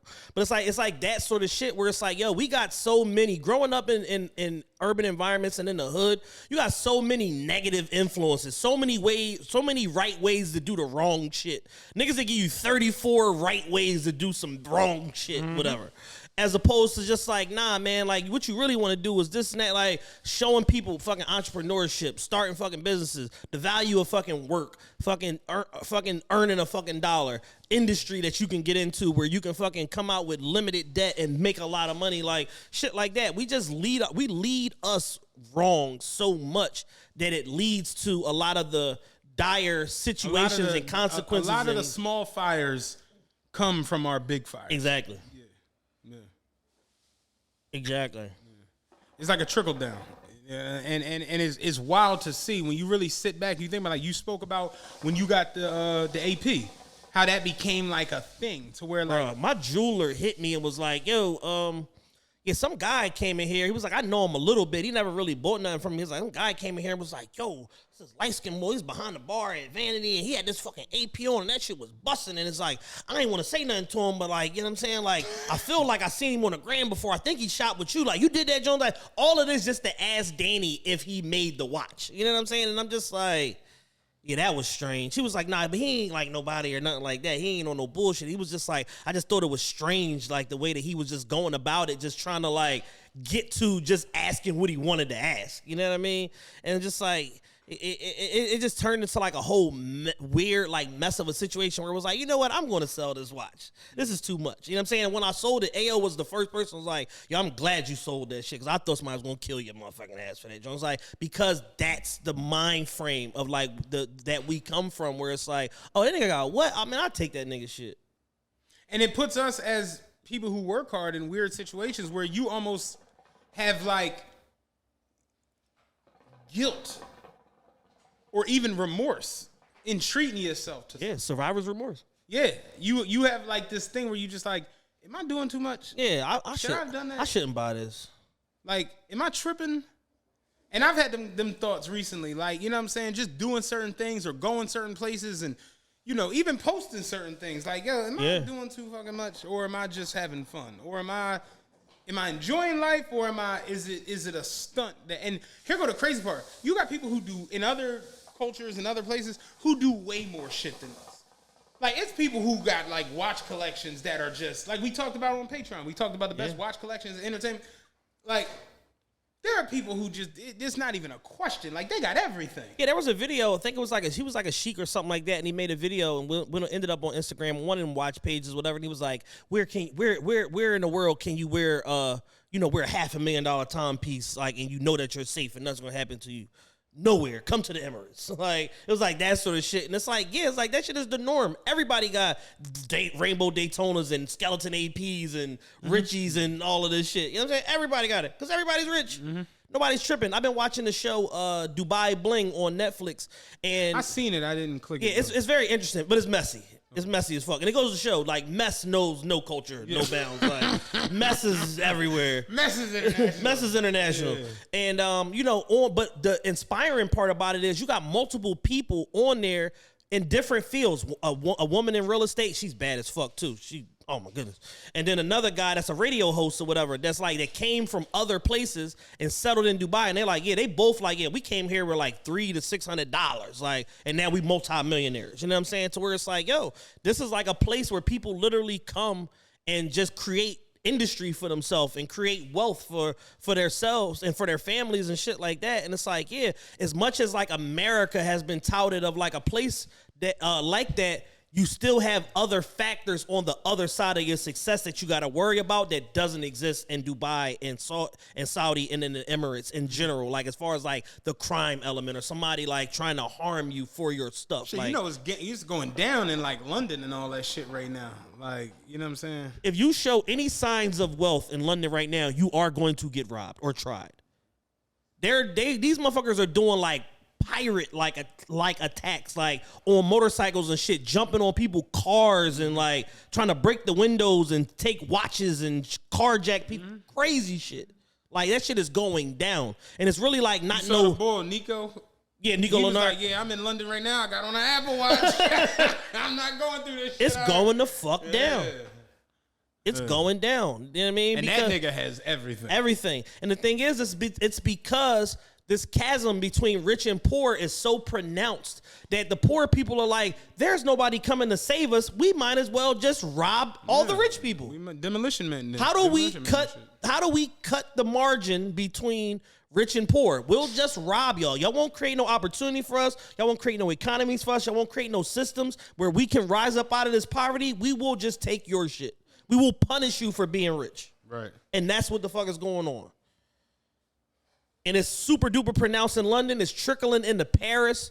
A lot of different places, man. Like, you cannot enjoy your stuff. Like, motherfuckers will bust you upside the head with a blackjack and take your shit in broad daylight. Absolutely. They have no problem with doing so. Yeah. You got anything else you want to throw in there? No, not really, man. Appreciate y'all rocking with us once again. What? Appreciate y'all rocking with us once again. We'll be back. We'll be back for Patreon later this week. Look out for Throwback Thursday. I'm not sure what episode we're gonna put up for Throwback Thursday this week, but we're gonna drop another one, and we're gonna keep these Patreon previews rolling, man. If y'all not on Patreon, get on Patreon. If y'all not subscribed to the YouTube, subscribe to the YouTube. Everything at this point is we got a handle now on YouTube. It's just TRPE, so you can go to youtube.com/@TRPE. Page come right up. You can search TRPE. The channel comes up. Make sure y'all subscribe to the YouTube. Make sure y'all like every video, share every video, man. We're trying to grow this thing and get a foothold in that community. I grabbed a coal and that shit broke, like when I pinched it. Got a lot going on over there. What the fuck is going on over there? Other than that, man, watch Eagles Live November 20th, hosted by TRPE. Get y'all tickets at EaglesWatchLive.com.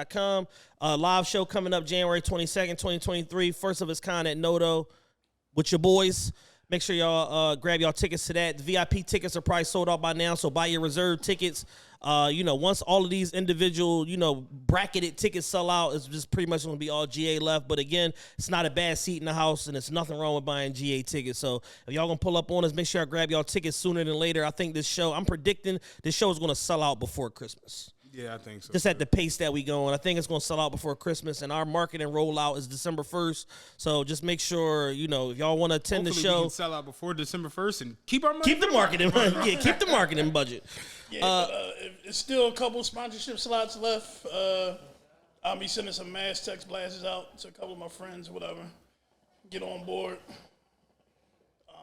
Shout out to all the current sponsors, Hennessy, DTLR, SLX Studio, DJMC, Global, The Sandbox, One Fam Radio. We got a couple more in the works, man. If y'all want to sponsor us, hit us up on the email, officialtrp@gmail.com, or hit the website, officialtrp.com, and put a request in through the submission box, and we'll get right back to you.